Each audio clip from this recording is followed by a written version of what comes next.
Hello everyone, welcome back to another episode of Minecraft, the Let's Play series. It is episode 125. Oh man, 125, man. I don't know. Every time I just like, I'm like, really? Yeah, I've thought about it, and it's like, dude, there's been 100 episodes since I started playing on this freaking world, man. And yeah, like, if anyone is just, yeah, I have a whole playlist on my channel.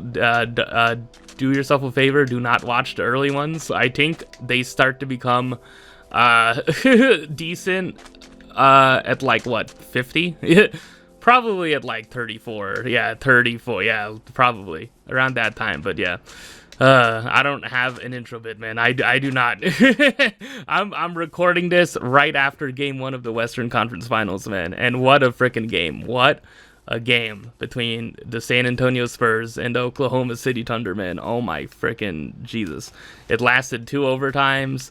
Wemby put up 41 and 24, I think, right?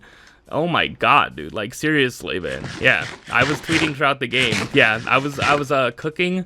I was cooking something in the oven and just like checking the game throughout. So like I was just popping in and out, but like I basically watched the entire fourth quarter and both overtimes. It's like, dude.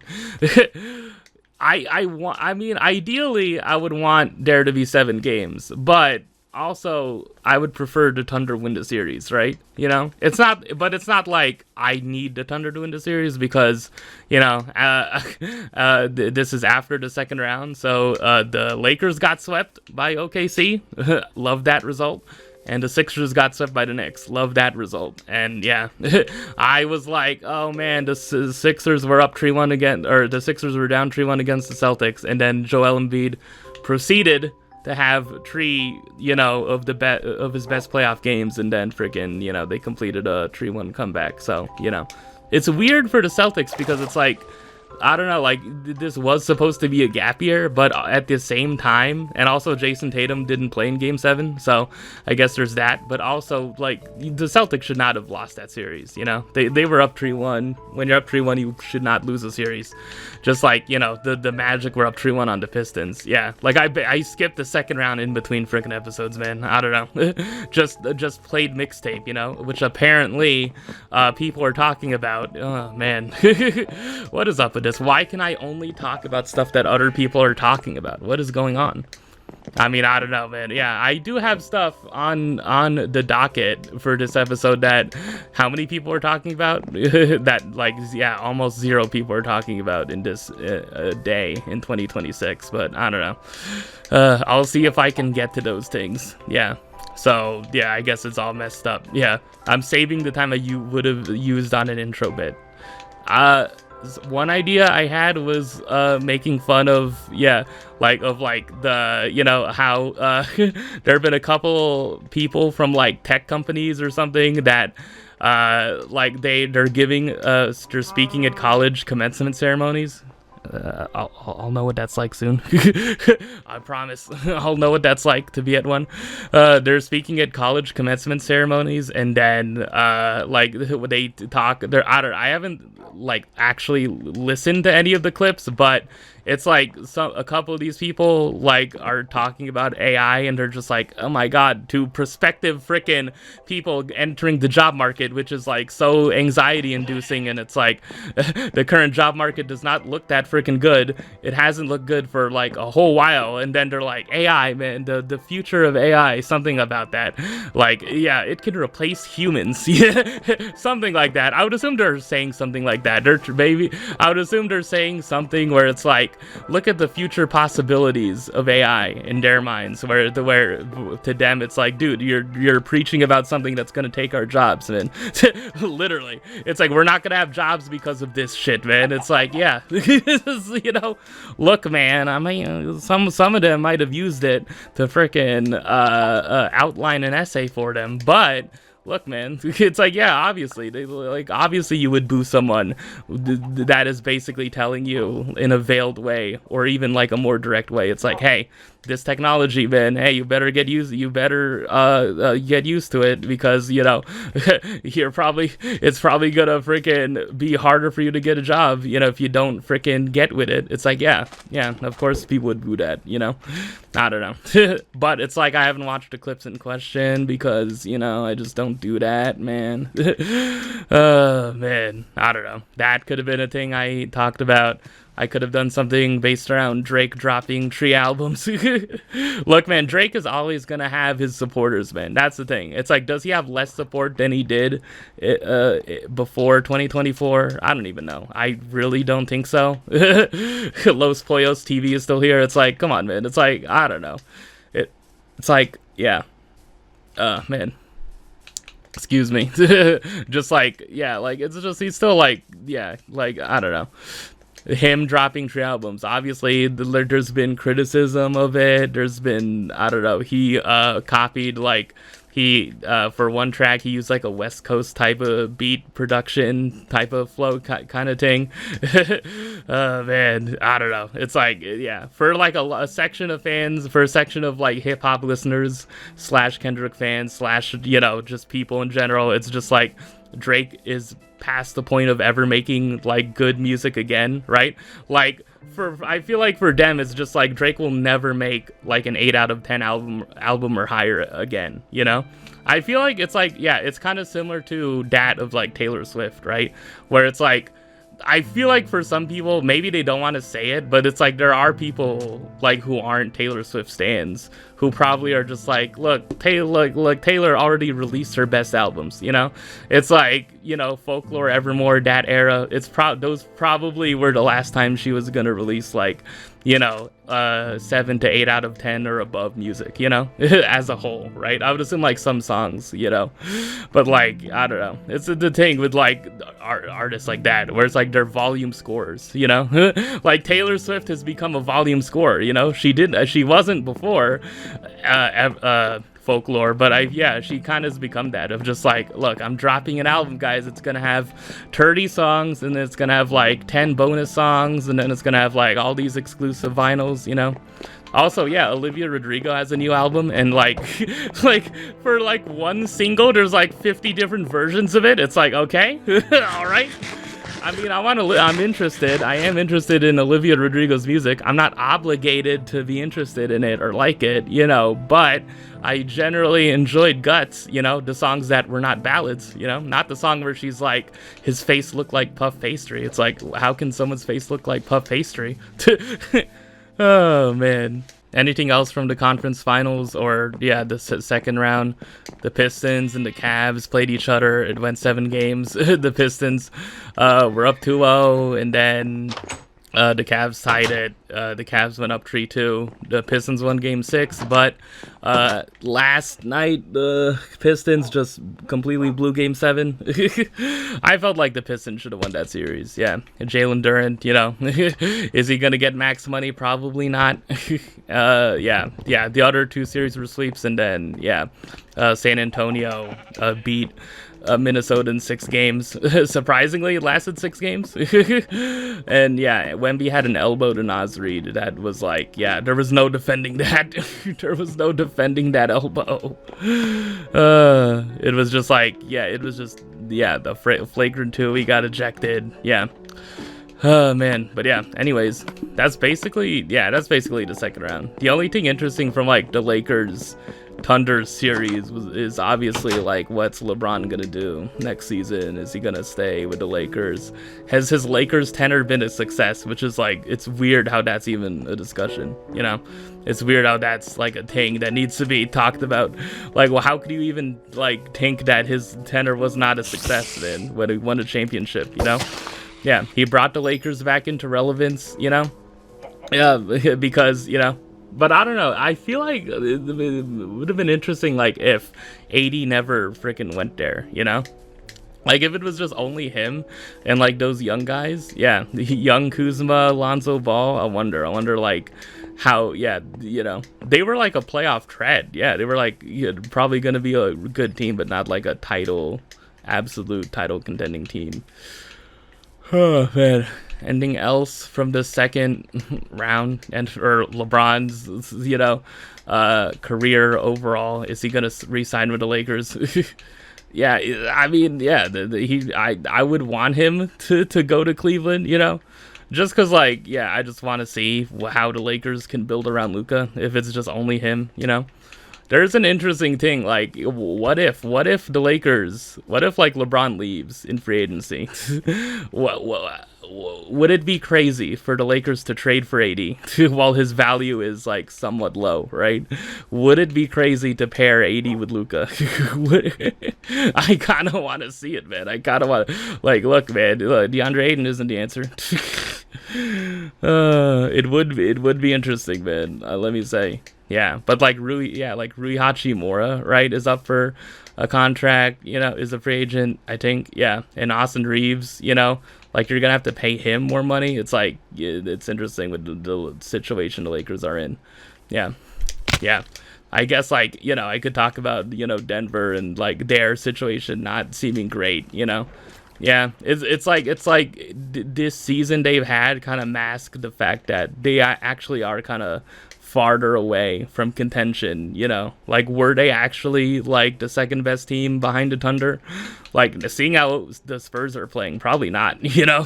They were, yeah, and that's the thing, is that they're gonna have to deal with the Timberwolves as long as, you know, they're in that freaking conference, man. Yeah, it's like, it's, you know, like they need to deal with the Timberwolves, the Spurs, and the Thunder. So, like, that just makes, like, you know, at best the Nuggets are the fourth best team in the West, you know. Yeah. Like, yeah, I don't know. I just don't know how you, like, deal, you know, with that situation, you know. It's not, like, completely lost, yeah, but it's probably, it's just not looking like they can get back to contention with one easy move, you know. Yeah, but, like, for me, like, you know, what could you even get for Jamal Murray, man? What, you know? I don't know. Thinking about, like, trading Jamal Murray, man, I would not want to see that happen. But, like, if it does, I mean, I don't think it's completely off the table. But it's like, yeah, this, you know, it has to be something where, like, he has to be worth at least a first round pick, right? Probably just only one, but, like, yeah, even then, it's like, unless I know what that first pick is gonna turn into, and if that first pick is gonna be a good player, it's like, I don't know. I really don't know. Oh yeah, the Wizards, they won the draft lottery. The Wizards won the draft lottery. Congratulations to them. The Jazz have the second pick. The Bulls have the fourth pick. Yeah, and the Grizzlies have the third pick. So one of AJ Devancer, Darren Peterson is going to be in Washington. And, like, Devancer seems like set up to be on the Utah Jazz. So, yeah. Like, it could be something where the Jazz trade for the number one pick. But, yeah, I would assume, like, Washington would be fine just taking Darren Peterson and just letting the Jazz have Devancer. But, yeah, the real interesting thing that happened from the draft lottery is the Pacers made a deal with the Clippers where if their draft pick in this lottery ended up at 4 or higher, which means 4, 3, 2, or 1, if it ended up 1 through 4, the Pacers got to keep that draft pick. But if it ended up if it ended up 5 or higher, that meant that the Clippers would get that pick. So they would just get the Pacers pick straight up, because that was for Ivica Zubac, right? It was a trade that sent Zubac to the Pacers and Benedict Mathurin and Isaiah Jackson, I think, to the Clippers. So, yeah, the Clippers ended up winning out. It basically was a coin flip. Yeah, 52-48 or something like that. And then the Clippers are now selecting 5th in this year's draft. Yeah. Which is it's a nice, like, starting point for the Clippers if they want to pivot. Yeah, because I think they are pivoting from this Kawhi era. But, like, you know, I don't know if they're going to trade Kawhi with this thing. Oh, yeah, Pablo Torre won a Pulitzer, by the way. For that reporting he did on the Clippers and Aspiration and trees, man. Oh man. Oh man. Yeah. What a cool thing. Yeah, what a cool thing. I'm just like thinking, it's a cool thing, man. Yeah. But it would be interesting. It would be kind of funny if like the punishment for this aspiration thing ends up to be kind of like extremely weak. What if it is just taking like a couple second round picks? Like, I don't know. Like, I don't know what an appropriate punishment would be, you know? Like, if it's a Kawhi-focused punishment, like, what would it, like, would voiding Kawhi's contract really be like, oh, that's the hammer being served, that is justice being done? It's like, he can sign, wouldn't he just be a free agent and he can sign for other teams? I don't know. Like, I really don't know what would be fair punishment, you know? Yeah. Like, what honestly would be fair punishment, you know? Like if yeah, an interesting thing I would ask Pablo is like, what punishment do you want to see for the Clippers? You know, what if it was just completely up to him, you know? Like, what punishment do you want to see for him? Oh man, what punishment? Yeah. So yeah, that's a lot of stuff I got to. Yeah, good thing the other conference final series didn't start, man. Yeah. So, yeah, I got to it relatively freaking quickly, right? Yeah. Okay, I have time. Oh, man. I don't know. I always feel like I don't have enough time, but it's like I give myself like a space of like 2 hours to freaking do these, man. And it's like, it never seems like enough time. It really doesn't, man. It never seems like enough time. Because I think I'm just making it a thing to like, yeah, talk about basketball for a certain amount of time and talk about, you know, what I've read for a certain amount of time, and then do a list segment where it's like I spend like half an hour, but it doesn't feel like I spent half an hour on it. Oh man, yeah. When I used to do the Twitter segment, when I used to do it, I feel like it would have been like yeah, at its longest it was like almost an hour. Yeah, but now, like, you know, the list segment has kind of somewhat replaced it, although I do, like, I think my timeline is, like, getting to a place where I can scroll through it again, and naturally, and find tweets that are decent, but I don't know. Yeah. I have a board, yeah, I guess. I have stuff to talk about. Yeah, one thing I have like shirked off, one thing that has eluded me that I keep on forgetting to talk about is related to another sport. You know this thing, you know, there's this sport called boxing. It's where there's two people.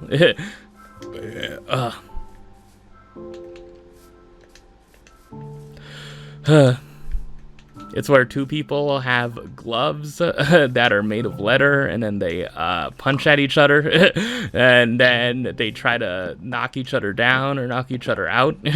And sometimes it can be really violent, but it's actually like beautiful when you look at it. Not freaking, you know, the one where they're in an octagon. I'm not a fan of that at all, but you know, the man in charge of that sort of thing, it has a company or something, a promotion called Zuffa Boxing.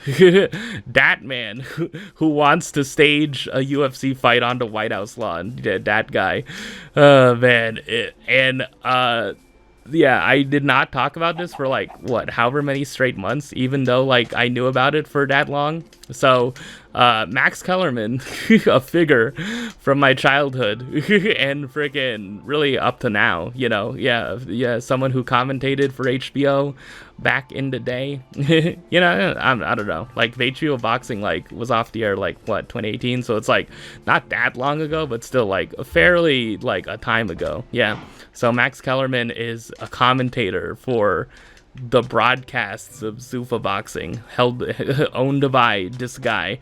And it's like, why, man? Yeah, it's like it's kind of, yeah, it is just disappointing, man. It kind of, you know, it's just like, even if there's like, yeah, I think, I don't know the types of fighters, you know, but who are mostly on Zuffa Boxing, but it's nowhere, I know that it's nowhere near like the quality of like any other promotion like Top Rank or Matchroom or anything like that. It's like this is just like just not the level of fighters, you know, of those other promotional companies, but it's kind of being like force fed anyway. It's like I feel like Dana White, that's the guy's name, by the way. Dana White is trying to freaking like force feed this, you know, and trying to like force his way into freaking being a promoter. And like it, like I get like he has enough money to do it, but it's like I don't know, man. It's like it kind of sucks seeing Max Kellerman be a commentator for that, you know. I heard that like Shane Mosley Jr., yeah, Sugar Shane Mosley's son is on one of the cards, was on one of the cards and got a knockout, you know. But it's like I don't know, it just is not, yeah, true. I didn't have much to say about it other than like to mention it. Oh yeah, and also the other interesting thing associated with it, yeah, is that Conor Benn, if anyone remembers Conor Benn, the fighter who ate too many eggs, and that was the reason that he got suspended, or like that's the reason why the fight with Chris Eubank originally got called off in October of 2022. So Conor Benn was promoted by Matchroom, which meant that Eddie Hearn was his promoter.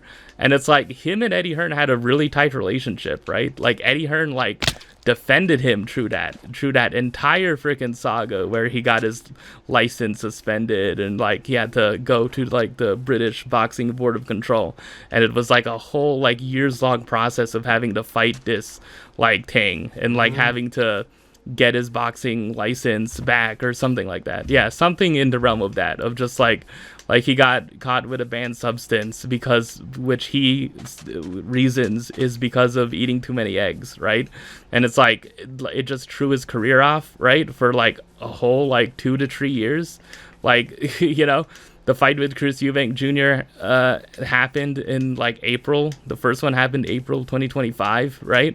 And like, yeah, he fought like a couple times before then, but like largely it was like, yeah, his career was like thrown off because of that.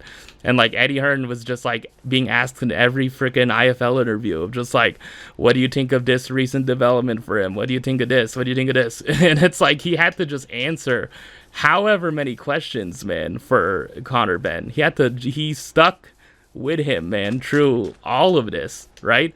And what does Conor Benn do, man? Conor Benn, coming off beating Chris Eubank Jr. In the second fight, which happened in November, right? Yeah, November of 2025, I think, right? Coming off of that, he leaves Matchroom and signs with freaking Dana White, signs with Zuffa Boxing, and it's like, damn, like, just what an absolute betrayal, man.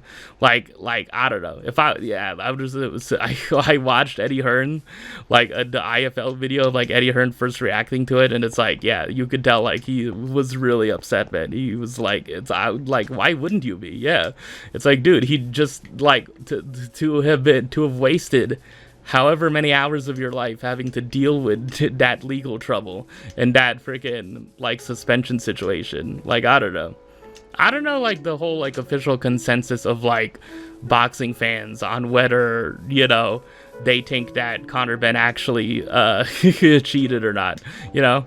Well, it's not like he cheated in the fight, but it's like, yeah, because the fight never happened, you know. The whole thing was just like initially how it was handled was that like the whole like problem was that like Matchroom and like Eddie Hearn's camp kind of knew about Conor Benn failing a substance test like the week of the fight, but it's like, from like critics' point of view, critics of Eddie Hearn's point of view, like Simon Jordan, this guy, this British guy who's like on Talksport, right? From his point of view, it's like you waited until, you know, there was like mounting pressure for you to even cancel the fight. You waited until it got public for you to even cancel the fight. Like you were just like, he was like, Eddie Hearn was going to be okay letting the fight, letting the event go on, you know, but you know, yeah, like I assume that's like kind of like the criticism of him from that situation. But yeah, it kind of, yeah, like that Eddie Hearn, you know, it is a thing where you do feel bad. I do feel bad for Eddie Hearn having to answer all those questions about Conor Benn, like interview after interview after interview, and then Conor Benn just friggin' leaves, you know. It's like, yeah, I mean, you know, the fight, you know, he is gonna get more money probably, but it's like, yeah, it's just like, I'd be like, okay, like, can I get those hours of my life back, man? But I guess that's the thing with like a lot of things in life, man. You will never get the hours of your life back if you waste so much time on something, you know. Oh man, yeah. So that's that situation. That's that. A topic that I put off for however many episodes, basically like all of this year. Yeah. So anything else I need to talk about? Yeah, the WNBA. I was gonna not talk about women's basketball, man. Yeah. So the season has started since I last recorded an episode. What are some things that have stood out, man? Yeah, me from listening to the Dunker Spot. Yeah, I guess like the Las Vegas Aces had their ring night, yeah, at T-Mobile Arena, I think it's called. And yeah, Mark Davis is the owner of the Aces, who also owns the Raiders. He got like these special rings where there's like actually like 2 rings, you know. There's like a smaller ring within the bigger ring. So the smaller ring is just to like wear when you're out eating at a restaurant or something, and then the bigger ring is just for display purposes. And then they lost to the Phoenix Mercury. Yeah, they kind of by like 30 points. Yeah. But yeah, I think they've won every game since then. Yeah.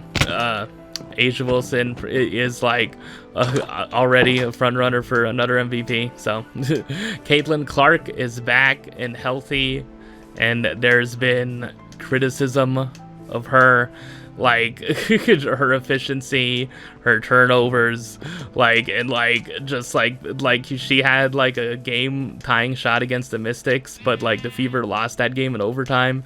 And then I'm just getting a lot of like Caitlin Clark like accounts on Twitter that are just criticizing Caitlin Clark, you know. I mean, it's like there are valid reasons to criticize her, yeah, but I don't know. It seems like, yeah, I think it's just like probably just over, yeah, that like they're somewhat tired of like the hype she's still getting, and like, you know, the fact that people, like, she's being called like heralded as the face of the league when it's really A'ja Wilson. I understand that, but it's like, you know, I don't know.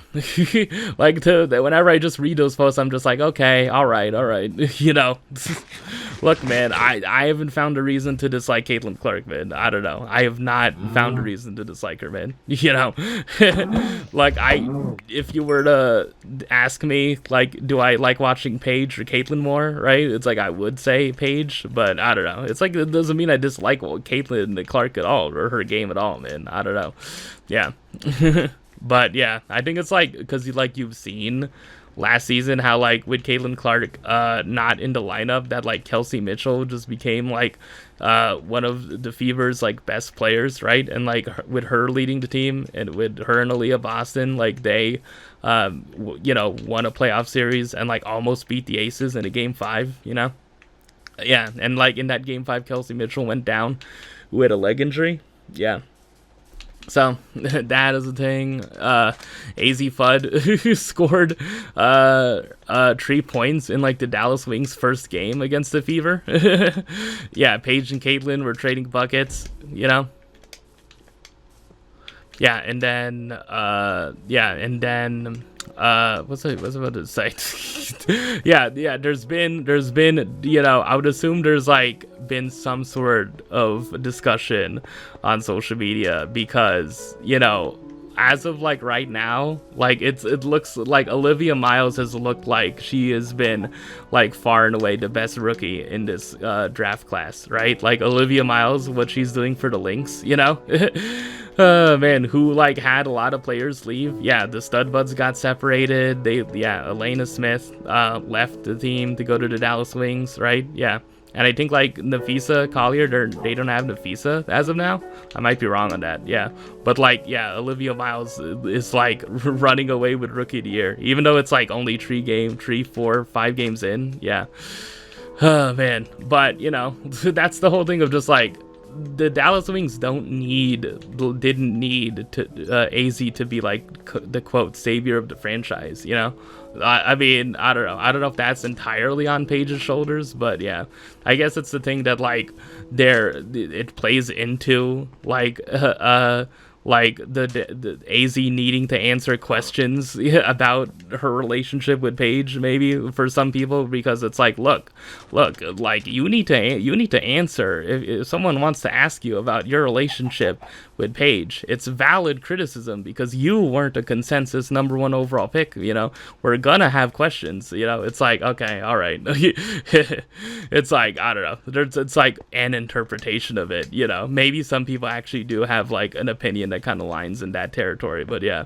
But it's like, yeah, you know, if like AZ, like, if AZ, like, you know, like, doesn't, like, have, like, at least, like, a good rookie season, and, like, the rest, like, Awa Pham and Lauren Betts and, like, you know, everyone else from the class just, like, is, like, definitively, like, on the all-rookie team, right? It is gonna look weird, you know? But that doesn't mean that, like, just because AZ doesn't have a good rookie year that she can't be a good player in the WNBA, you know?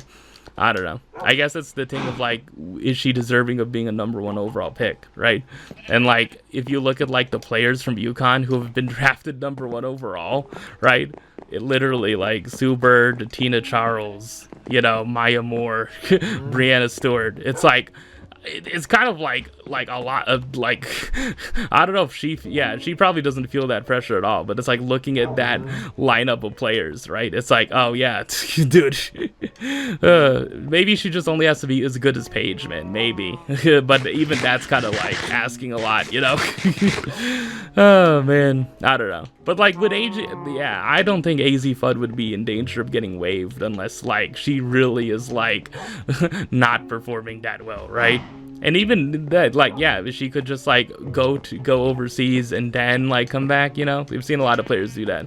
There's a player who for the Phoenix Mercury, yeah, who was like just got to the league from playing overseas, you know, and like she's been like putting up like numbers and had like a really high true shooting percentage. So yeah, yeah, they're like players like that, yeah, that like come in, yeah. Like, yeah, international players, like Hanju is one of them. I would assume Marine Johan is, like, one of them also, right? Yeah, just, like, players, yeah, just, you know, who have played friggin' internationally, and they just come to the W, right? And then they just put up friggin' numbers, man. Oh, man. Anyways, yeah, that's the women's basketball thing that I cover everything I needed to cover there. Yeah, pretty much. Yeah, anything else, man? Yeah. Am I ready? Are we ready for just the Paige versus Caitlyn Stan war, man? Are like to begin and yeah, for it to last throughout the whole season if both of them are healthy, man? I don't know, man. Oh god. It's like I just, why can't we appreciate both? Yeah. Also, I don't think maybe I forgot to talk about this, but yeah, Angel Reese got traded to the Chicago Sky, or no, to the Atlanta Dream from the Chicago Sky in exchange for Ariel Atkins. Yeah. And like the Chicago Sky like could have gotten more from that, but it's like, I think like the Sky from the moves they made this offseason, you know, is that like they're pivoting away. And like the Sky like also got Rickea Jackson in a trade, right? Yeah. Yeah, they got Rickea Jackson in a trade, and then they signed players like Natasha Cloud, who was like a free agent until like the very, very like end of the season or the off season, or like the very beginning of like training camp, you know? Yeah. Who else? Oh yeah, they also signed Skylar Diggins-Smith. Yeah, or no, just Skylar Diggins. Yeah, they signed Skylar Diggins. So yeah, they have a pivot, and like they have like a decent, yeah, like they've been winning. Yeah, I think they had like a 2-0 start. Yeah, so it's like they had a pretty good start so far. You know, it seems like this pivot is working. They also have a new head coach. You know, yeah, it's like, yeah. It's like the Sky's direction is very interesting. Yeah, so they basically just like swapped out like young players for a young player in terms of like Angel Reese for Rickea Jackson. Yeah, so it's interesting pivot from them, you know, the Sparks, which I want to become more of a fan of, but I don't know. Yeah, Kelsey Plum's on there. and like Cameron Brink, right? Yeah, like Cameron Brink is like coming off the bench now, and it's like, you know, like I guess it like to raise some eyebrows, but like you know, it's like I think like the Sparks went from like wanting to more focused on the young players, but now they have like they brought in Nekagumake, right, and then they want to be more like veteran focused now. Whatever helps them get into the playoffs, man. That's what I'm supporting. Okay, I want to see the Sparks in the playoffs in some capacity. Oh man, I don't know. I would like to talk more about the Toronto Tempo and and the Portland Fire, but I kind of don't know any of the players there. I know that Temi Figbenle plays for the Toronto Tempo, and I think like Niara Sabli, right? Carla Lath, yeah, but like the Portland Fire, man, I don't know many. I don't know their roster, man. I do not know who plays for the Portland Fire, man. I do not. Man, can I try to see it, man? Can I see? Oh man, there's no games. I don't think there's like games, man. I'm just like searching up their Instagram, man. Yeah, Portugal. That's what freaking comes up here, man. Where's the Portland Fire, man? Who's the Portland Fire fan report? Yeah. No, Brittany Griner's on the Connecticut Sun, right? Yeah. Jackie Stiles? Was that a game? Yeah. Is it? Oh no, she was an OG player for the yeah, because they were a team and they got brought back. Yeah, they are part of an expansion team. Man. Yeah. Any freaking yeah. Oh man. No.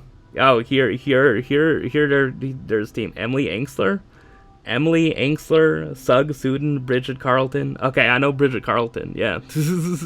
Louisa Gieselsoder. Yeah, and then someone else who I don't even want to try pronouncing it because I'm gonna get it wrong. So yeah. Oh man, those are some players on the Portland Fire, man. Yeah. I have not. Yeah, I think they had a game winner. Yeah, they had a game winner in their first win of the season, so that's cool. Oh man, anything else from the WNBA that's worth shouting out, man? Yeah, no, I guess I'll just keep watch on the Caitlin Clark versus Paige Stan war if that's gonna continue, because I feel like we're past the Angel Reese and Caitlin thing. It's kind of like Chet versus Wemby. Like I feel like it should be Shea versus Wemby. It's just like, yeah, OKC and San Antonio. It seems like they're gonna be rivals for a while. Probably. And it's just like, who's going to be the third Western team that could like maybe upset one of them, because like hopefully like in future rounds, if you're a Western team that wants to be a contender and is not named OKC and San Antonio, you hope that like every year that the Spurs and the Thunder are going to meet each other before the conference finals in the first or second round, right? So either 4-5 or like 4-5 3-6, right? Or the second round where it's 1-4 or like 1-5 or like 2-6 or like whatever 2-6 3-7, something like that, right? You hope that they meet in the second round, so you only have to face one of them in the conference finals, right? Or you just beat one of them before the conference finals anyway, right? And then hopefully one of them is just on the other side of the bracket, But yeah, I don't know. It seems like they're gonna be rivals for a long time, man. I don't know. Like the third, like good luck to whoever that third team's gonna be. Houston, man. Look, man. Hey, Houston is a long way, man. However you feel about Denver, man, at least they're not as far away as Houston. Jesus freaking Christ. Oh man, at least they even in that series loss to the Wolves, they looked demonstrably better than Houston. Okay, I will stand firmly on that, man. Man. Yeah. Anything else before I move on? Yeah, I think it's pretty good. Yeah, I guess I will come back and maybe talk about some other things that are not basketball related. Okay, so what music have I been listening to? Yeah, that's something I could talk about. It might relate to a future segment in this episode. Yeah.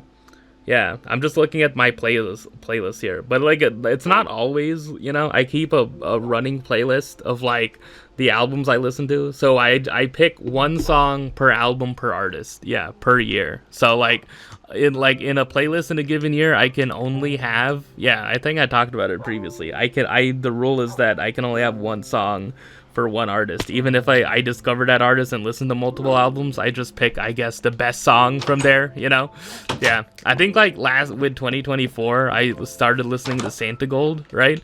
And like at first I listened to her second album, which was it Master of My Make Believe. Yeah, the song Disparate Youth was a good song, but then I listened to her first album like a couple months after that, and like Les Artistes was like the song, and that became the song, Yeah, I talked about it with Taking Back Sunday. Yeah, I originally had You Can't Look Back on it, but I feel like, yeah, I talked about it. It was the episode title last time, and Your Own Disasters replaced that. So yeah. It's so arbitrary, man. I don't even know. It's just one song, but like, I don't know. It's just weird. I'm just weird like that, But Your Own Disaster, man, I just love it as a song, man. It's just so, I don't know. In terms of like ballad type of songs from pop punk / emo bands, it's like, dude, it's so freaking good, man. I don't know. Part of me is like, I kind of want to watch that Elektra movie just to see like when in that movie does freaking Your Own Disaster play. Oh my god, can I try singing it? Oh man, no, I don't want to sing it, man. Just think of this and me as one of the few of the many things. As a few of the many things to lie around to clutter up your shelves. Oh god. So good, man, so good. Yeah, it's like the one I'm listening to is the version on the Elektra soundtrack, so but not like the version that's like on like their very first like EP, I don't know. It's like a whole thing, man. I don't know. Other songs, yeah, I have Jagger Yoga. Yeah, that's like the first song off of CSS's album Donkey. Yeah, and I've talked about listening to them. I have Novocaine by Frank Ocean. Like it's from Nostalgia Ultra, but like it might be on Blonde, or like it might be on one of a future album, an actual album from there. And like funny thing about Frank Ocean and like and Nostalgia Ultra, it's a mixtape, not an album. So like he has 2 songs on that mixtape. So one song is called American Wedding, and like I don't even want to call it a sample. It's literally just the instrumental. He literally just like makes a song where the instrumental is just the instrumental of Hotel California by the Eagle. By was it the Eagles? Yeah. So like the instrumental is literally Hotel California. I don't think it's like altered in any way. And then another song, I think, was it the last song is called Nature Feels? Yeah. The last song on that thing is called Nature Feels. And then the instrumental, it's not even a sample. Like it might be like a sample technically, but it feels like it's just the entire instrumental unchanged, And he makes a song where the instrumental is is it Electric Feel by MGMT. I'm like, okay. Oh man. Yeah, I also, the Hotelier is also on here. They released an album. I put Home Like No Place Is There on my list of albums, at like number 60, right? Yeah. So yeah, I'm listening to their album they put out after that, their last album, which came out 10 years ago. It's called Goodness, and heads up, you don't need to look up the album cover for that. If you have like a third party app where it's like you put locally stored music, it's fine if you're on like streaming because the image is blurred, but like you might not want to look up that album cover. You might not want to look up the image for that album cover. I don't know. I'm sure there's a story behind it, but it's like, I don't know. I don't know. But it's a good album though. It really is. It's a freaking good album. I don't know. It's weird. Like I think the more I'm listening to it, I'm like, is this actually better than Home Like No Place Is There? I don't know. I think I like more songs on it overall, but I think like Home Like No Place Is There, like the songs that hit hard just hits way more emotionally harder, right? But yeah, there's not as much emotional urgency to Goodness, but that doesn't make it like less like quality in my eyes, you know? I think it's more just like, it's more calm down, it's more reflective, you know? It's not like my life is so messed up, man. This is all the bad stuff happening. This is like, you know, all the negative like mental health kind of things that I'm going through in my personal life with my own personal relationships. It's not like that. I think it's way more just like, okay, I'm more chill now. You know, I'm reflecting on just the world and like what goodness, what the concept of like goodness and like good even means, you know, something like that. Yeah. Oh man, yeah. But like, yeah, Settle the Scar, I feel like it has such like a good cool moment in it where it like 3 separate times there's like these like, it's like a bit where there's like just drums, and then like 3 separate times it goes like like something like that. It goes like that with the production, and like I have no idea what the effect is, but it's like, I don't know. I just really just love when that freaking section of the song plays, man. It just goes. I don't know. There's some weird production effect that happens. Maybe it's like the drums or like a drum machine playing really fast. Yeah, I don't know. Yeah, and finally I have the Phantogram. Yeah, Phantogram are this duo. I think they're like, I don't know. I think it's like trip hop kind of music. I don't know. It's just like, yeah, like the production of these songs, man. Yeah, if you listen, yeah, their first album, Island Movies, has the song called oh man, dude, how do I not freaking know what the song is called, man? I listen to it so much. Well, there's one song called As Far As I Can See that's like really freaking good. The thing with them is that like they make like really well produced freaking electronic kind of hip hop infused kind of indie pop music. Yeah, I don't know what they officially call themselves, if they call it trip hop or not. Yeah, When I'm Small. Yeah, I think like As Far As I Can See is my favorite song off of that album. And then they released an album called Voices a couple of years in 2014, so like 5 years after their first album. And like they have a song called Fall in Love. Yeah, the songs like Fall in Love, The Day You Died, Bill Murray, like all really freaking good songs, like very atmospheric, very like, you know, like hip hop-esque beat driven, you know, production driven. And it's a guy, I would assume, you know, the guy is like the producer, I think so. And like and then a woman who sings, and you know, and it's really freaking good, man. And they put out a project called like Nightlife, and that might be like in between Island Movies and Voices, and like it has the song called Don't Move on it, and Don't Move is on my playlist of songs that have been defining for the year for me. So yeah, that's a really good song. Okay, on to what I have read recently. Do I still need to talk about it? I don't know. I just like giving like a running update of what I read, man. I don't know. It's just, I think it's just one of the things that sets this Let's Play apart, because like what other freaking Minecraft Let's Play is gonna have someone talk about like books like Blues Hanging or freaking The List, you know, like, or Queen. It's like, I don't even know, man. I don't know, you know, it's just one of the things, you know, I like just giving like a running count of like what I read, and like I guess like I don't leave Goodreads reviews, and I don't freaking, you know, necessarily talk about books in like context outside of this Let's Play. Like I used to write about freaking what I read in like wrap-ups or whatever, you know, but I haven't, I don't know, it used to be a thing. But yeah, what have I read recently? So I think like, yeah, the book I read after the book I talked about last. Yeah, the book I talked about last was Ivelisse Explains It All. Yeah, by Andrea Beatriz Arango, right? Yeah. And then after that, I read a book by a Filipino author. Yeah, it's by I remember to do that sometimes, you know, because I'm interested in it somehow. It's called Always Hiding by Sophia G. Romero. Yeah, there's not as much to talk about here, you know. I enjoyed it a good bit, but yeah, I don't know. I think I'm just making it more of a thing in recent years to read like more books written by Filipino authors, you know.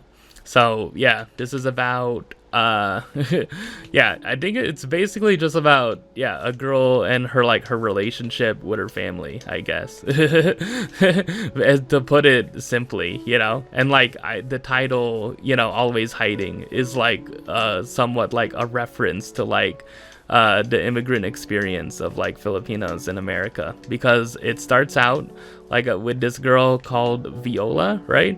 And like she is born to this somewhat like wealthy, I think they are pretty much like wealthy, which is like a nice interesting change, because like I've been like thinking about like, you know, wanting to read more stories about like characters in the Philippines who like grew up in like non like working class / impoverished lives, you know.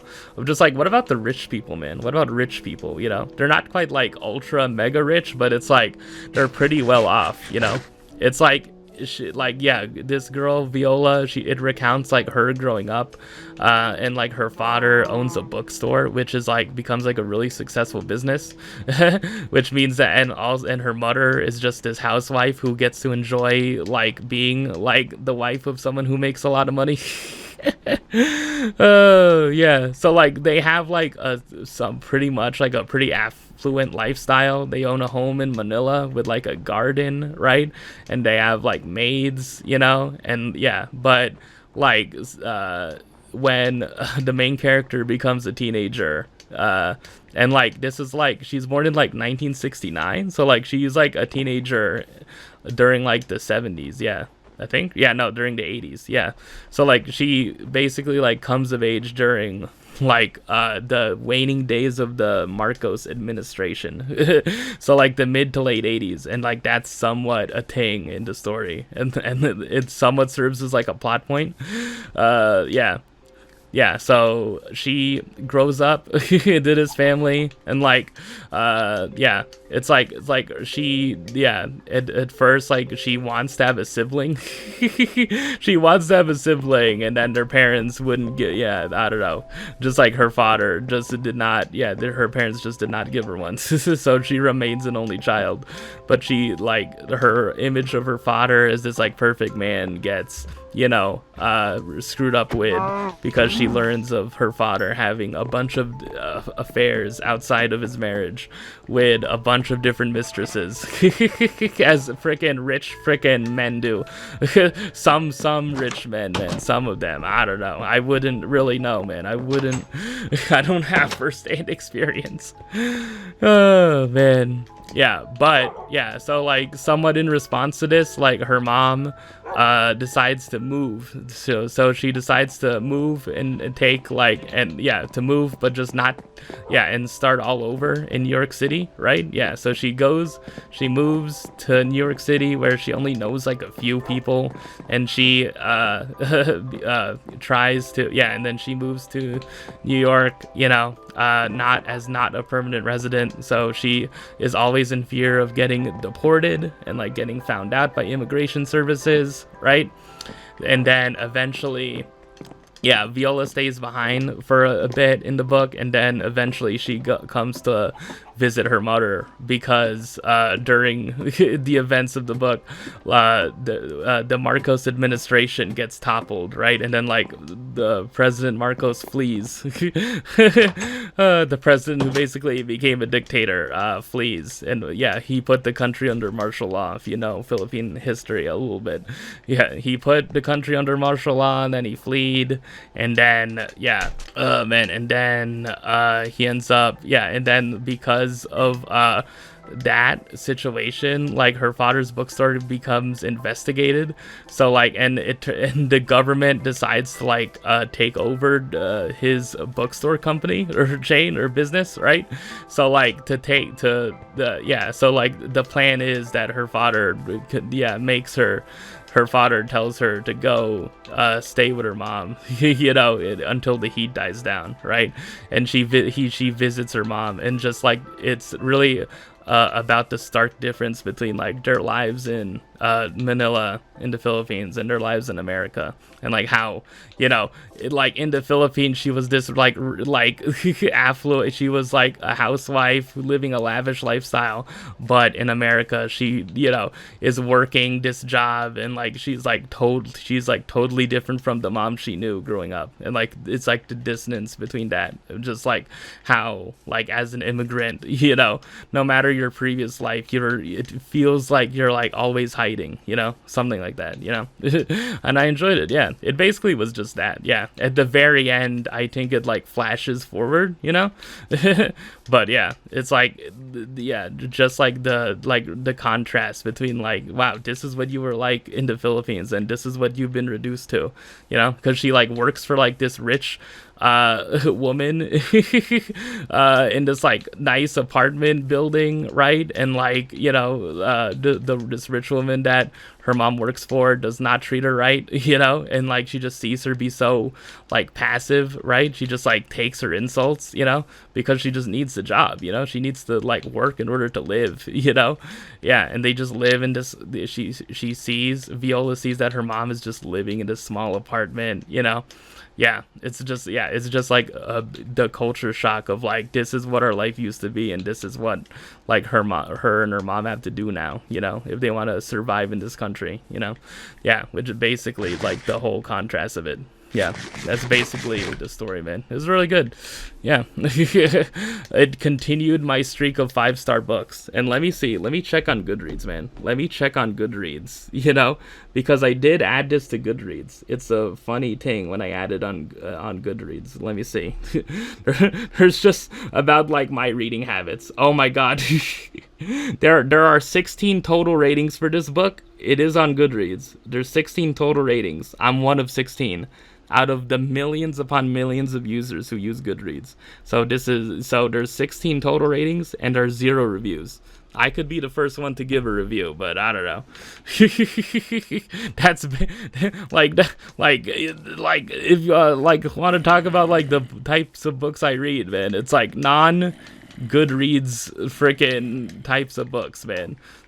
Sometimes, yeah, I don't know. It's like, yeah, it's like that is the lowest like combined like review / freaking rating count of a book I've ever read that is on Goodreads, man. Oh my god. Okay, the next book that I read is called Not So Pure and Simple by this author Lamar Giles.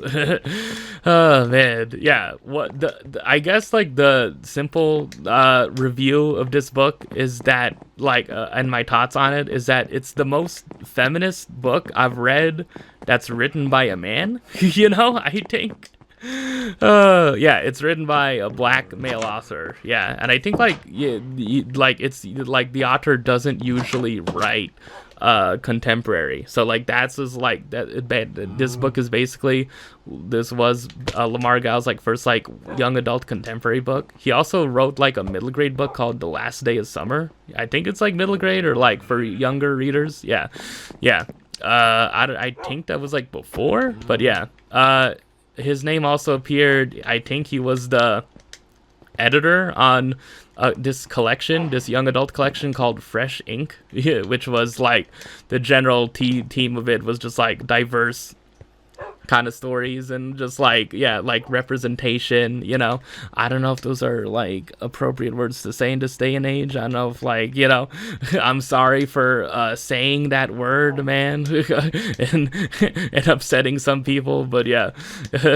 Oh man, yeah, we need diverse books. I think like it's like that. Yeah, And it includes like one graphic novel. Yeah, it's like there's a bunch of like different authors on it. Yeah, I've been making it a thing to like sometimes get like a bunch of anthologies that are like young adult kind of themed, you know. But it's weird, but that like, you know, it's like for young adult short stories, they all have to be like anthologized, and like there can't really be like an author who just puts out like a bunch of young adult kind of, or like even middle grade team short stories by like one author, you know. Like no Gary Soto's out there in the world, man. I don't know, man. I kind of like, what if I were to be like one of those types of authors, you know? But I can't really do that because the short stories I write are not short in the slightest. Like I would like to be able to write like short stories that are like 2K words, man, and I can't. Oh man. But yeah, Not So Pure and Simple. What is this book about in a very brief synopsis? There's this teenage boy called Delbert Rainey Jr., right? And he lives in Green Creek, Virginia, which I would assume is this small town that's made up but is based on real small towns in Virginia. And like it starts with him at a church. So it's like his family's one of their like first times attending this church, right? And then he unwittingly, I think that's the word for it. He unknowingly steps up to like the stage, like the church stage, when like someone is like, we need volunteers or for something. Would you please like come up to the front, right? And then like they say to him after he steps up, and like a few others step up, it's like, why did you decide to be pure and save yourself for marriage? So he unwittingly joins this thing called the Purity Pledge for his church, the first missionary purity pledge for this church. Yeah, right. And then yeah, it sets off this whole kind of thing where he you know, this really is a story about him wanting to get with a girl, right? Like he wants to get with this girl called Kira. She's had boyfriends before. At the current moment of the story, she's single, and like he's like, okay, now's my chance, man. I've had a crush on her for forever. Now's my freaking chance. She's up there, so I'm gonna be up there, right? And then and then he just gets thrown into this thing where this purity pledge is like a collection of like classes that are held, right? And like the funny thing is that there's also in his high school like sex ed, right? And which runs counter to the purity pledge, and the purity pledge was created by this church to counter the sex ed, right, classes, right? And like yeah, that whole thing. So there's that kind of dynamic going on of just like, yeah, you know, it's like the church does not like the fact that these teens are learning about freaking this kind of material, you know. Yeah, I found it interesting because like it's somewhat, yeah, like the religious focus on it, the churchy kind of focus on it. Yeah, it somewhat took me back to reading Little Do We Know by Tamara Ireland Stone, right? But it's like different. I was like thinking like, oh, this is what the difference is between black church, a black church and a white church, you know. Yeah, but yeah, it's like the real main plot, true line, the motivation of Del is that he wants to get with this girl, so like purity pledge is his way to do it, but you know, there's complications that arise, you know, and like basically just the overall theme of it is like very like pro, like you know, feminist and very anti like this kind of machismo male attitude that can be very if you think about it, can be very misogynistic, you know. And like it kind of like, you know, I feel like it's doing like a good thing of like, if there are like young men that read this, you know, maybe like I fit into that, right? It just kind of interrogates this notion of just like, oh, I'm doing all the steps necessary to get the girl, man. I'm doing all these things, but like some of the things associated with that, some of the trademark things associated with that could like run counter to being someone who is like ultimately like respectful of like women's space and women's freaking autonomy, right? Yeah, that's the whole thing of just like he doesn't end up getting with Kira, right? But it's like, yeah, there's like stuff that happens, and like for a moment there, like I thought it was gonna be somewhat of a harem because like it's just like he has this older sister who goes to college, right? She decides to start a feminist focused YouTube channel because she was inspired by this other black woman YouTuber, right? Who like shares her story and is very like open with like talking about sex and relationships and dating and like, like feminist kind of stuff, right? I don't know what that's based off of. But yeah, I don't know. Yeah. And then like, yeah.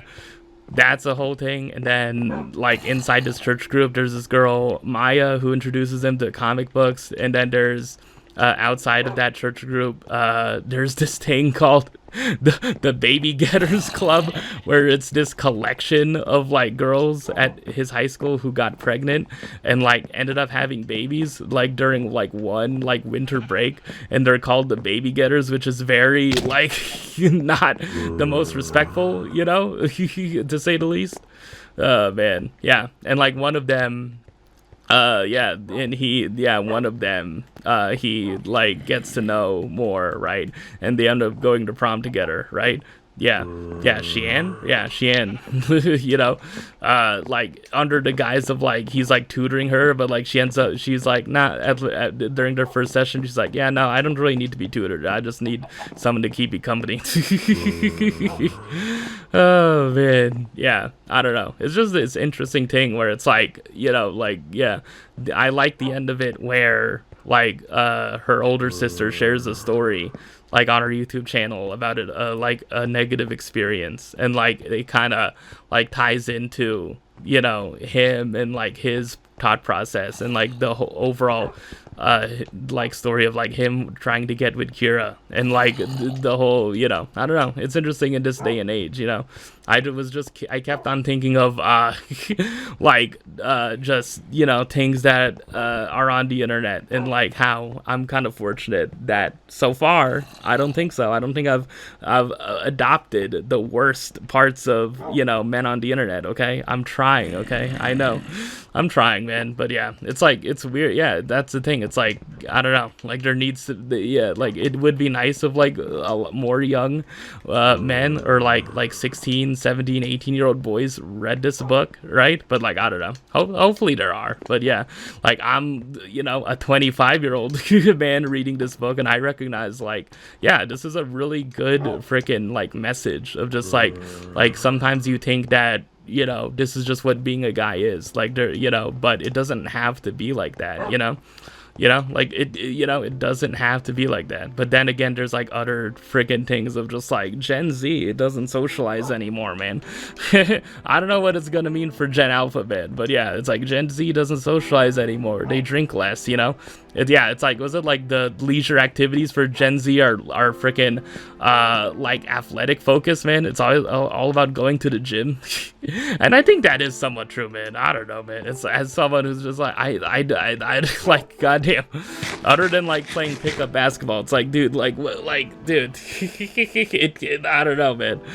Just something that does not interest me in the slightest. I don't know. When I think of my leisure time, it's what, recording this Let's Play? I don't know. I don't think this is working. But yeah, I don't know. It's like, I guess you just have to read the book for yourself. Like I could go more into detail, but yeah. It's just basically a thing where like things don't work out in terms of like him trying to get with Kira.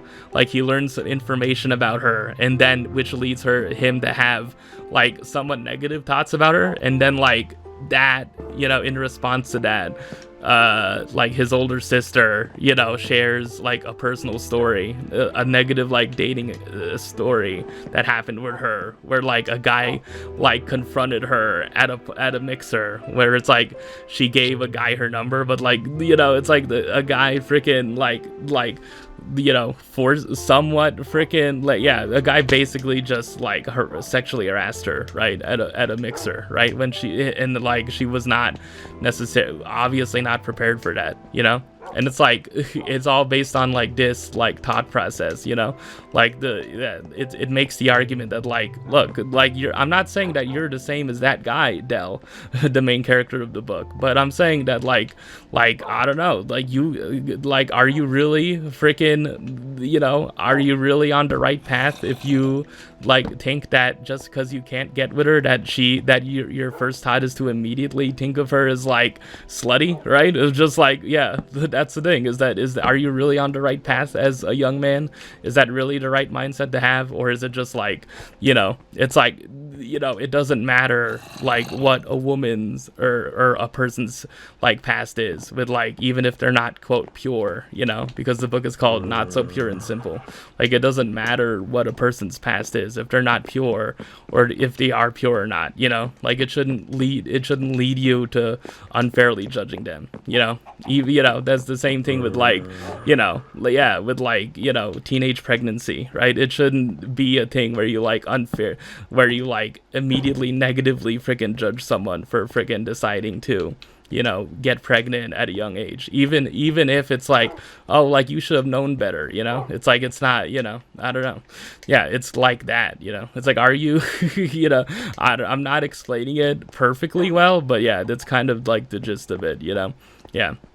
And like, there's a real, I don't know, there's like a real interesting like a fun running thing in the book where it's like like the author Lamar Giles just makes up a porn star's name, and like the name he came up with is Lindy Blue. It's like, that's like the name of the fake porn star for the freaking the purposes of the story he came up with. Oh man, yeah, I don't know. Anything else? Yeah.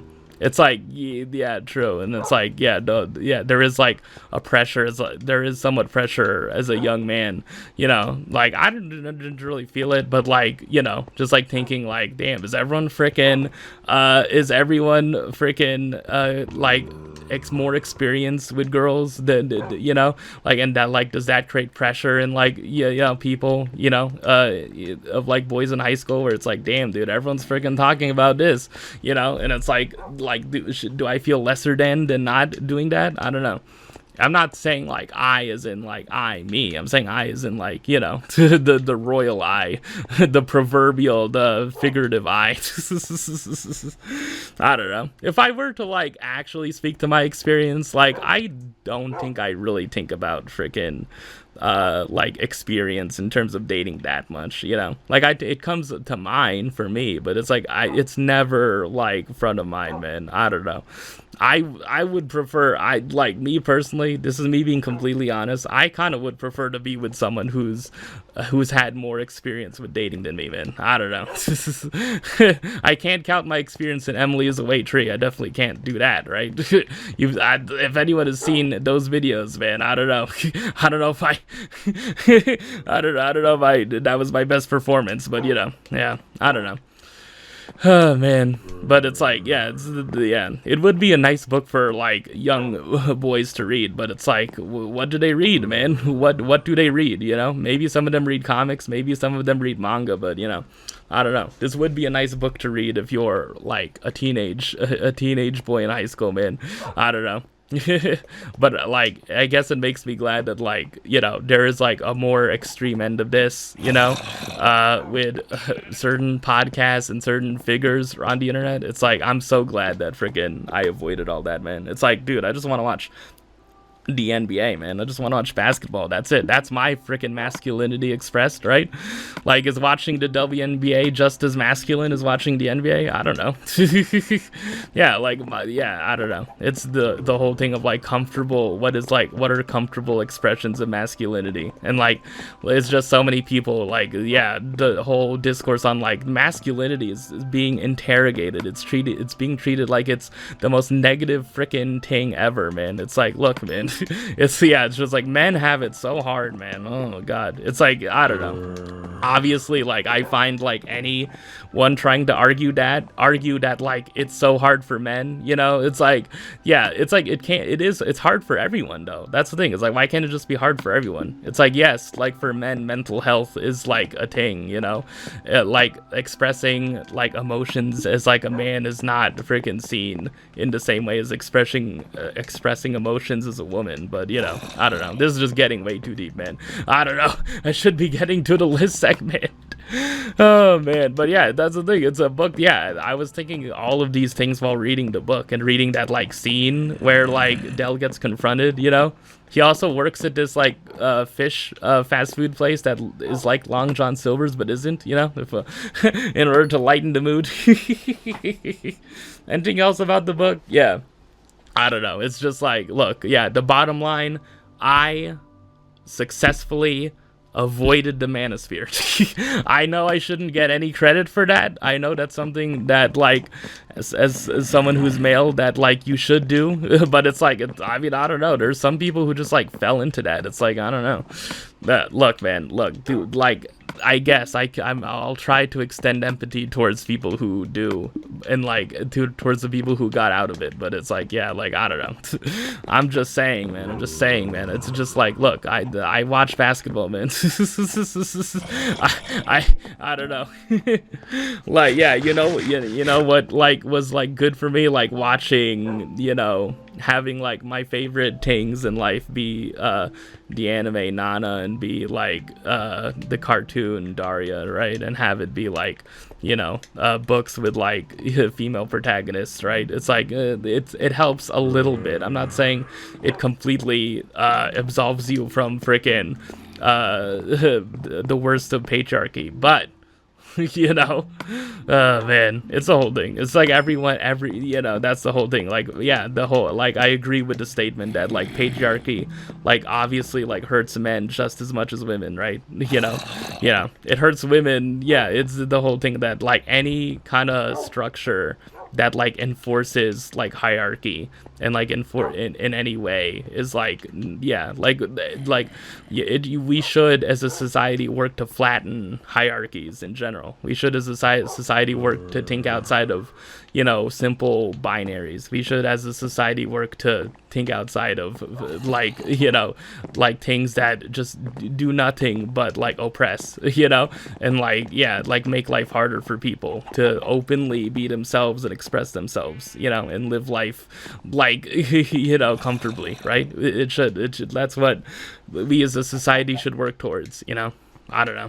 That's basically like my 2 cents on it. Yeah. Did I have some good things to say? Hopefully.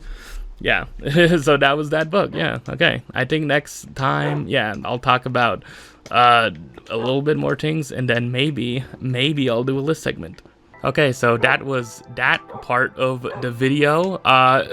Now is a completely different part, but still in the same video.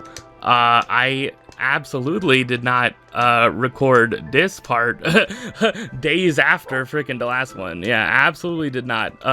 OKC is absolutely not up 2-1 on the Spurs. Jared McCain did not have an amazing friggin' game, and I love him all the more. Representation, okay? And this is just me speaking into the future. I am predicting that the Thunder are gonna be up 2-1 against the Spurs, and I am predicting that the Knicks are going to be up 2-0 against the Cavs, and that in the first game of that series, the Knicks had a 21-point comeback in the last 7 minutes. So, yeah. And James Harden's defense kind of sucks. So, yeah, I don't know. I'm just predicting that, okay?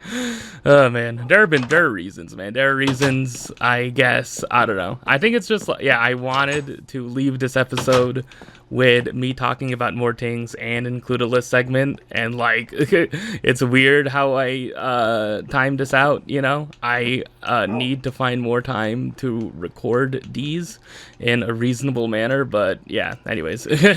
Those were my insights into the future. Yeah, what else did I want to talk about? This is kind of like a little bit of like filming the next episode or recording the next episode, but not. Yeah. So yeah, what I didn't get to, there's this animated series. It's called Avatar: The Last Airbender.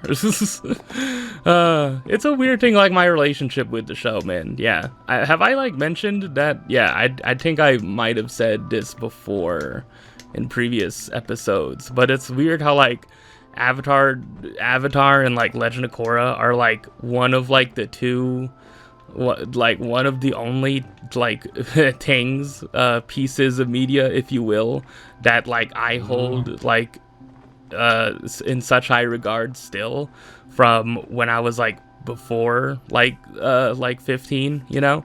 It's weird how just like the I guess like the shows, I guess not counting YouTube stuff on the internet, yeah, not counting the internet, like the things I hold in high regard.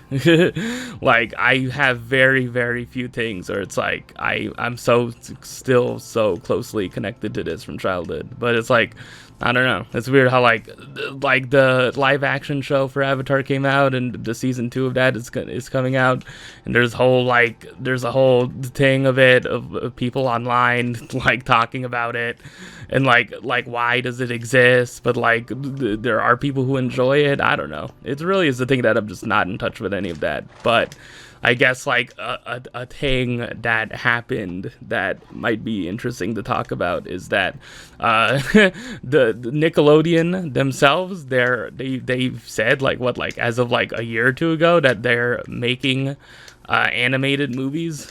Yeah, that like, well, yeah, there's like this thing called like Avatar Studios, and like Mike and Brian, the original creators, are like making Avatar movies that are animated, and like there's like a series of them, and then the first one in the series is about like Aang and like all of the friggin' Team Avatar people as adults, right? But it's like it's not Legend of Korra, that timeline, it's not that time period yet, but I don't know. I really don't know. Yeah, like I thought it would be based on like The Search or The Promise, you know?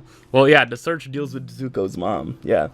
The thing is that I have, quote, you know, the comics. I have the comics. I have The Search as like one big omnibus, you know, and like I've read like what, 50 pages of it. Yeah, yeah. And that deals with like finding Zuko's mom. I don't know.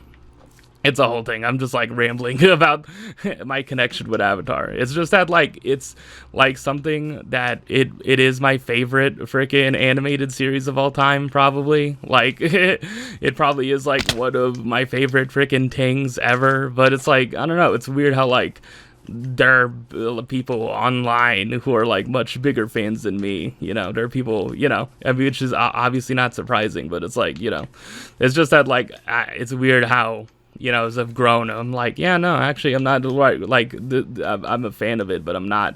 I've gone from being like, damn, dude, this is so cool, and like, I would love to talk about this with people, to like, you know, a lot of people are talking about it. Come on, man, dude, frick it, why? I really should play this on peaceful, but whatever, man, I don't know.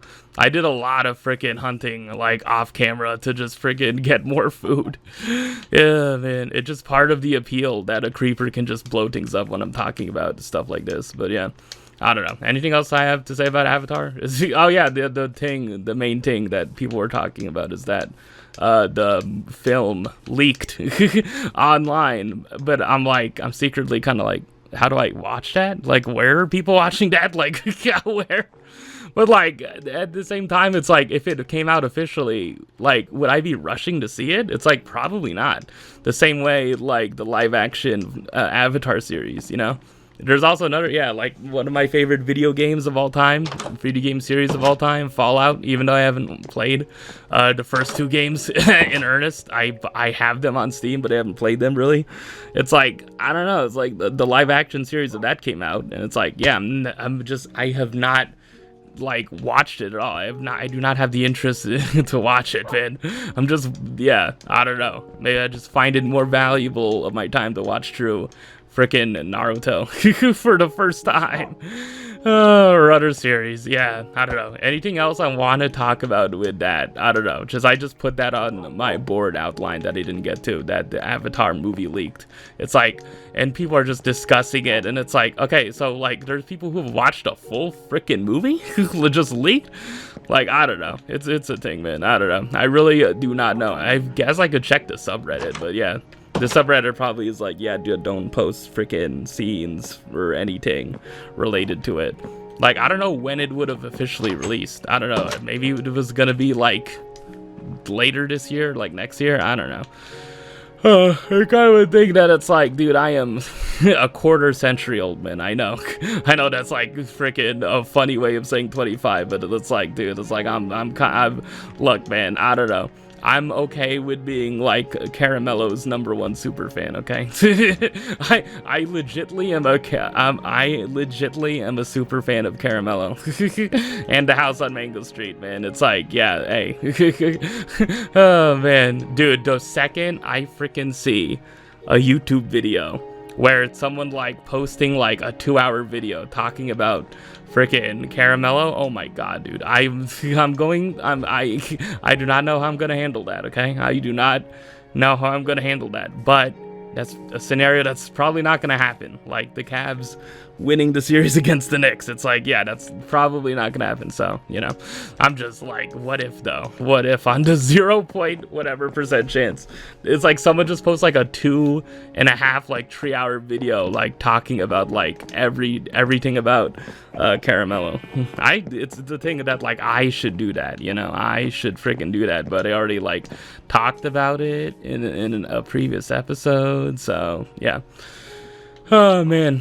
Yeah, I guess I think Sandra Cisneros still lives in San Antonio. So, I mean, but like, I think like she moved to San Antonio sometime in like the 90s. So it's like, yeah, sometime in the 90s or maybe even like the early 2000s, right? Yeah, and in the 2000s, she definitely was living in San Antonio. So like, she got to witness the entire freaking Tim Duncan, you know, Manu Ginobili Spurs dynasty. So that's cool.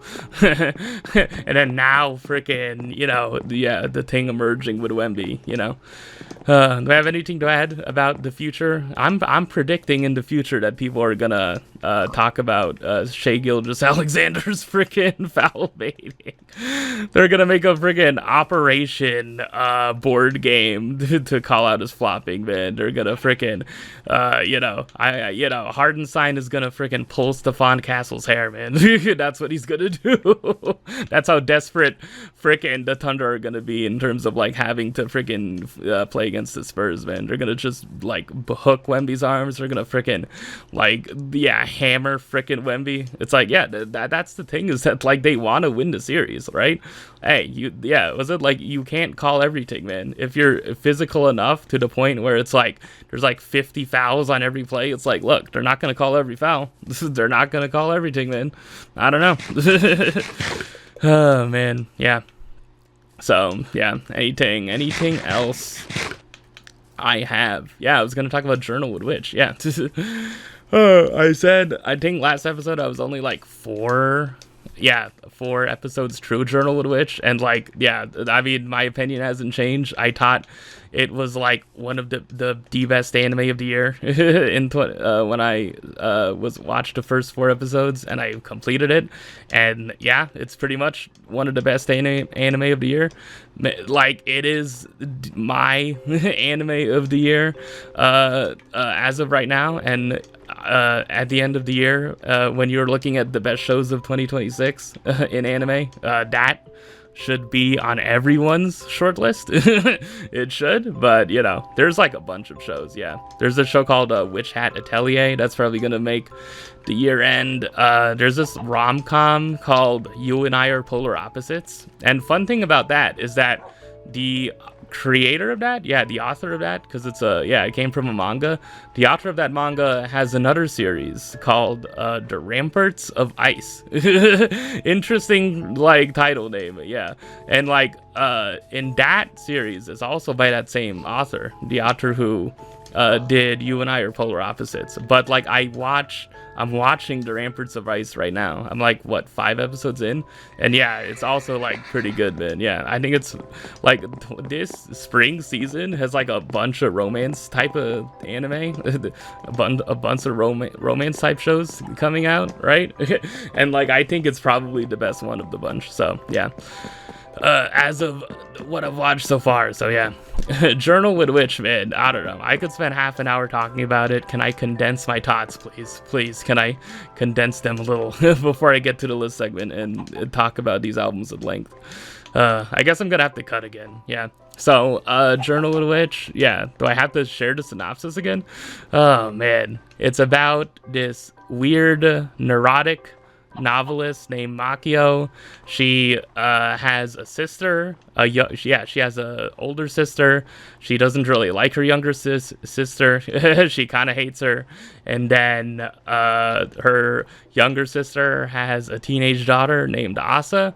And then at the beginning of the show, Asa's mom, which is Makio's sister, dies along with her husband in a car accident, and then Makio makes the decision to take Asa in, and they live together, and like they share the moments together, like Asa has to navigate through grief, she has to navigate through just being freaking a high schooler, having to deal with this. Loneliness is like portrayed visually by Asa being in a desert, right?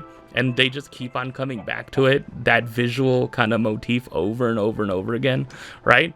Like I love like the visual kind of, like they're not really cutaways, but it's like it's weird. Like there's a scene in episode 2 where like Makio and like her friend Nana, no relation to that other show, but yeah, her like adult friend like her adult friend comes over, and then they are having like a conversation, and like from Asa's perspective, like that they're just not having the same conversation, and like she just imagines it as like 2 people in a desert, right? I don't know, like I just love the desert motif, sometimes there's like an oasis of water like in it, at the end of an episode, like she's like walking alone through it, I don't know, just the way that like the desert visual like symbolizes like loneliness and grief, and like how it just feels so vast and empty, and like it takes you're just walking through without anything in sight. I don't know, it's just really freaking nice. And like by the end of I think like there's like a line later on in the series where it's like Asa talks about like giving water to her loneliness. She's letting it she's not trying to stop it or trying to like immediately put an end to it. She's giving it life, which can be, also, a valuable thing, but like by the end of the series, like she decides to take part in something in order to, quote, put herself out there. But it's like a very like small kind of putting yourself out there moment. It's not really it's not necessarily like, oh, this is like a big huge moment, she talks about it as like, oh, it's just like one small act, but I feel like it's so important for me to have to do this. Yeah, and it's called Journal with Witch because, Makio convinces Asa to keep a journal and share her thoughts. And, like, the funniest thing is that, like, I don't know, the fact that, like, Asa is trying to look to Makio for advice, but it's just, like, yeah, especially with, like, journaling, it's like, wait, should I journal all my thoughts? Should I keep some of my thoughts private, And, like, Makio, like, advises her to, like, keep it closed, But, like, a lot of times she doesn't do that, right? Like, I think, like, it was like the second to last episode, like she just kept on like being like, wait, so what should I do? Like, how should I journal? Like, what, like, should I be honest about my feelings? Like, is it okay to lie in a journal? Is it okay to just share stuff that I don't believe at all and just like say that's what happened as part of the journal?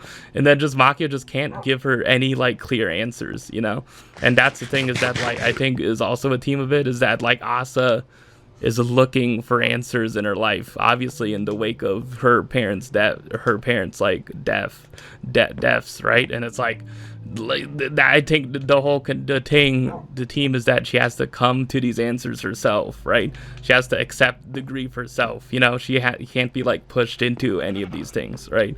Yeah. There's also like like Makio's like neuroticism is like, you know, like shown off really well. Yeah, it made me think that like, you know, I think just the general thing in stories is that like, that I think about is that how can you portray like a character who's a writer in an interesting way? You know, there's not that many characters who are writers that are that interesting. You know, the most recent example before this one that comes to mind was Carol Sturka from Pluribus, I guess, who's a romantasy author. But it's like, I don't know, it's weird. Like, yeah, but like, yeah, this made me think that like, oh no, you can make someone whose like occupation is like a novelist, but like have them be a really interesting freaking character, you know? And that's the thing, is that you don't necessarily like learn in the entire series like the exact reason why Makio and her sister didn't get along. Like, you don't know exactly why. And she doesn't tell Asa. She's like, no, I'm keeping that a secret. That's for me and me alone, you know? Yeah, it's just really nice, man. Yeah, and then the end of an episode where Asa, like, comes to terms with, like, her parents dying and, like, just, like, says it out loud. Yeah, that's also really good. Yeah, it's just a great show. It's a great freaking show that, like, is not... that there are not very much any anime like it that come around that often. Yeah, I think I compared it. Yeah, it's like similar in tone to Trigatsu. Yeah, but I feel like Trigatsu has way more moments of like levity, you know? Oh man, yeah, Honey and Clover too. Yeah, if you like those shows, then you probably would like Journal with a Witch. So yeah. I give that a recommendation, and the Ramparts of Ice, if anyone is interested in a romance where a main character is like, kind of introverted and like learns to open up over the course of the series. That also is a good show to watch. It's currently airing, so yeah, okay, so those are the anime I'm watching. I'm also, yeah, as I've said before, I'm watching Naruto, man, the original run. I am on episode 119 as of this recording. Yeah, it's in the middle of the Sasuke retrieval arc, yeah. And yeah, I have, 16 episodes? I have 17 episodes that are, like, not filler left to watch, so I'm excited about that. The one thing I want to shout out is that the OP of this current Sasuke retrieval arc is done by this artist called Sambomaster, and it's really good, man. Yeah, I think like Haruka Kanata, the second OP is like probably the best still, but it's like, yeah, I think this is like number 2 in terms of like favorite OPs of Naruto so far. So yeah. Oh man, anything else I have to talk about? Yeah, I just hit the freaking opening bit when it flashes like that little guitar, and then it flashes the Naruto logo, and it goes like wow wow wow wow. Oh my god, dude, it's so good, man. It's so freaking good, man. It gets you pumped, man. Oh man. Yeah, and it just ends with like the headband? Yeah, the headband and the kunai knife freaking like stuck to it. Oh man. It's so good. Also, another an ED that Sambomaster did was for this show called Princess Jellyfish. Yeah, and that's also really good. Yeah. That's a really good ED lead-in. And also, yeah, related to that, the Ramparts of Ice, who has an amazing freaking ED lead-in, man. Yeah, it starts with, like, a piano, and then it just gets, like, freaking, yeah, by the end of it, the episode ends, and then it just goes full-on into the song for the ED. Oh, man, it's so good. Oh man, yeah, I guess that's the anime I'm watching, and next, finally, is going to be the list segment, man. I hope to God that this will not be 3 hours long, but you never know. Anyways, here is the list segment. Okay, for this list segment, I am continuing my favorite albums of all time, man. Yeah, I think this might be the last one before I do something else, but yeah. I did 51 through 60 last time. Yeah, so I'm doing 61 through 70. yeah, I don't know. I feel like the whole thing is that like I have a lot more albums to listen to in my lifespan, hopefully. So like maybe things might change, but it's the same thing with like books, right? It's the same thing when I did my favorite books, is that like it was just like a record of like up to now what are my favorites, you know? It's like that's the thing, things are subject to change, you know? Also it's arbitrary, completely arbitrary, you know, whatever it is about lists. It's like what really is the point and the value of doing them other than the fact that it's fun to see things on a list and argue about who should be number 1 through 4, you know? I know I'm an NBA fan, and, you know, MVP rankings are just a whole thing. You know, there was a whole debate between Wemby and Luka, all to be like everyone knew that friggin' Shea was winning, but it was just like, but Wemby though, but Luka though, but look at Luka friggin' during the month of March, but look at Wemby friggin' in his defense. It's like, well, it shouldn't only be defense. Well, defense should matter. It can't only be offense. It's like, okay, all right. It's like it's Shea Gilgeous Alexander, and everyone's just, it's just like Luka fans being like, look, guys, and then Wemby fans, it's like, and then it's like both of them knew that freaking Shea was gonna be number 1. Like, I'm sure there were some of them that were like they should be number 1, but it's like, okay, I don't know. It's fine, man. Jokic finished number 2 in MVP voting. That's fine to me. anyways, number 61 through 70. Hopefully this will not take me an hour. I'm gonna try to just, you know, condense thoughts, but yeah. If I want to go long on something, I should go long on it, yeah. Anyways, so yeah, I'm starting it? I'm starting? Yes. Okay, number 61 on my list. Okay, The Strokes. Ooh, Room on Fire. It came out in 2003.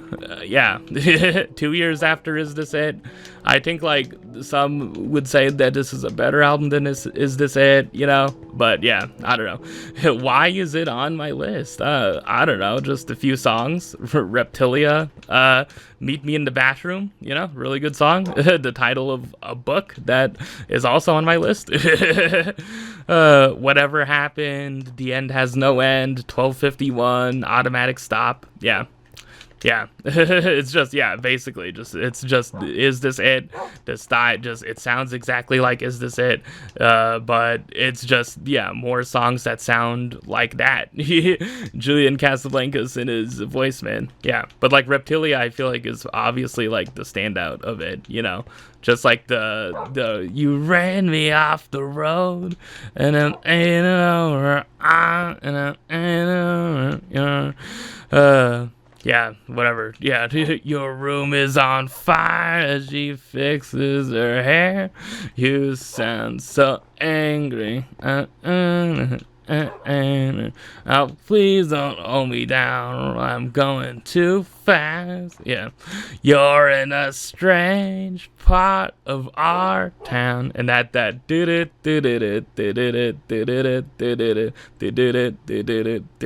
Oh man.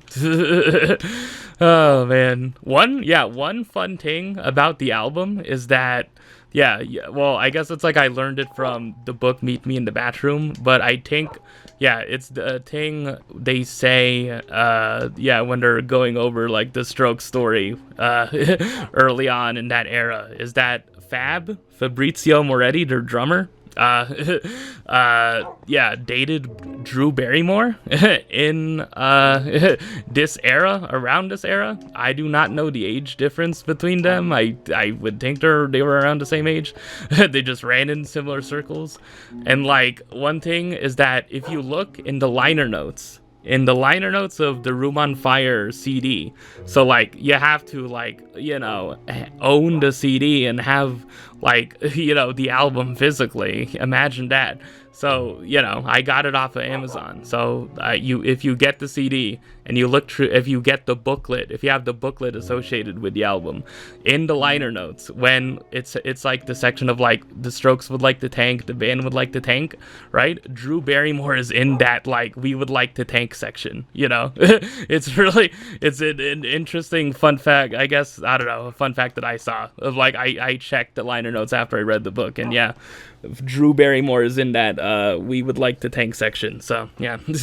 Anything else I have to say? I don't know. It's like, what else do I have to say, man? It's like the guitars sound good, you know, Julian's vocals sound great, you know? It's like, yeah, it's just, you know, it's just nice freaking rock music, man. That's what rock music is and sounds like. Yeah. I think like it's either like 1251 or automatic stop. It's like the way to get guitars to sound like more than just guitars, but like not using any like electronics whatsoever, you know? It's the same thing, I guess, like, you know, the New Abnormal isn't on this list as of yet, but like, yeah, I've been listening to the New Abnormal and its best songs like intermittently throughout the last like 6 years since it came out. And it's like the adults are talking in particular. It's like, dude, the fact that they got like guitars to sound like that, I don't know, man. Yeah. Oh yeah, it is like, is it automatic stop? Like the yeah, the way that like they make that like sound, that's not like any like synth at all. Those are guitars, right? Yeah.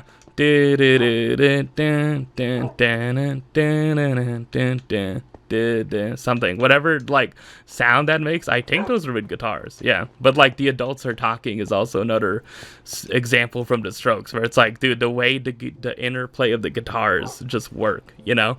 It's just so freaking good, man. Yeah. And like, yeah, Why Are Sundays So Depressing has that like chirping, the chirping of like, yeah, I think those are guitars. I don't think those are synths. I could be wrong, but like the chirping sounds, the back and forth chirping in Why Are Sundays So Depressing? Oh my god, dude. Yeah, it's just, yeah, it's just what it makes it sound so freaking nice, man. Yeah, I don't know. The Strokes and like how they make guitars sound, you know, just like, yeah, really freaking, you know, great aspect of the band, you know. And yeah, and also I didn't talk about it, they're releasing a new album. Yeah, it's called, was it Reality Awaits? Yeah. And they have like trailers. They put out like a video trailer for it that may or may not be AI, but well, you know, whatever. I guess, yeah, it seems that Julian Casablancas is like not really like, you know, he is somewhat, yeah, I think like he got called out because like he has this project called The Voids, you know, which is, I think, like the project he actually wants to do now. It was originally called Julian Casablancas and The Voids, but it just got, yeah, it changed to just The Voids. Yeah, but it's like, yeah, he got called out for like using like AI to make the cover art for like a Voids song cover or album cover. Yeah, something like that. Yeah, and I talked about like him wanting to show the friggin' Lego were on AI videos. Yeah. Man, you know, just, you know, a quirk, you know. Anything else about the Strokes and Room on Fire in particular? Yeah, those songs I just named are pretty good. Yeah, I think like Reptilia, I gave like a top 10 list of my favorite Stroke songs before, right? Yeah, in like some random video. I think it is on a video. Yeah, I played this game called Florence, I think, and I think like I put my top 10 Stroke songs in one of them in that video. Yeah. Like Reptilia probably would be in my top 5, but like I think The Adults Are Talking would be it. I think like my number 1 is probably still The Modern Age. Yeah. Like my top 5 Stroke songs roughly is The Modern Age, yeah, The Modern Age, Hard to Explain, Reptilia, yeah, Hard to Explain, The Modern Age, Reptilia, The Adults Are Talking, and then I have one more. Yeah, it's either Under Cover of Darkness or You Only Live Once. So yeah, like, yeah, that could be like 5 or 6 other songs that could be on there. Razorblade. Yeah, Razorblade could be on there. I have not listened to Come Down Machine really at all, so I don't know. Why Are Sundays So Depressing? Also, yeah, Selfless is also a really good song off of The New Abnormal. Yeah, Someday, Last Night, obviously. Yeah, you know, there's just like songs. Man. Oh yeah, Eat Save the World. Yeah, Eat Save the World's good. Yeah, what other you only live one, or first impression songs? I'm just listing every song, man. I can't just keep on doing this. I thought it'd be shorter. That took like 10 minutes. Anyways, number 62 on the list. Yeah, these are all bands that have appeared on the list before. This is okay. So number 62, Local Natives, Violet Street. This came out in 2019, and I think this is their fourth album. So I think like this is like one of the first like albums on my list here that is like past the third album. Yeah, so like this came out this came out in 2019, and I remember this coming out. Yeah, I remember what was like the first single for this? I think it was When Am I Gonna Lose You? Yeah, which is which is like one of my favorite Local Native songs, you know. Oh man, doing like a top 5 of them, man. Oh god, if I were to say it. I think I can do it. Yeah, I don't know, but yeah, Violet Street in particular, right? Like, you know, like, yeah, I guess like to put it in context, right? Like Hummingbird is, I said is like my third, fourth favorite album of all time. I put here, yeah, I put it at number 3. So like, yeah, I think this probably is really high up. I put Gorilla. Yeah, I guess this is like my third favorite album. So like, Gorilla Manor is my second favorite album from them.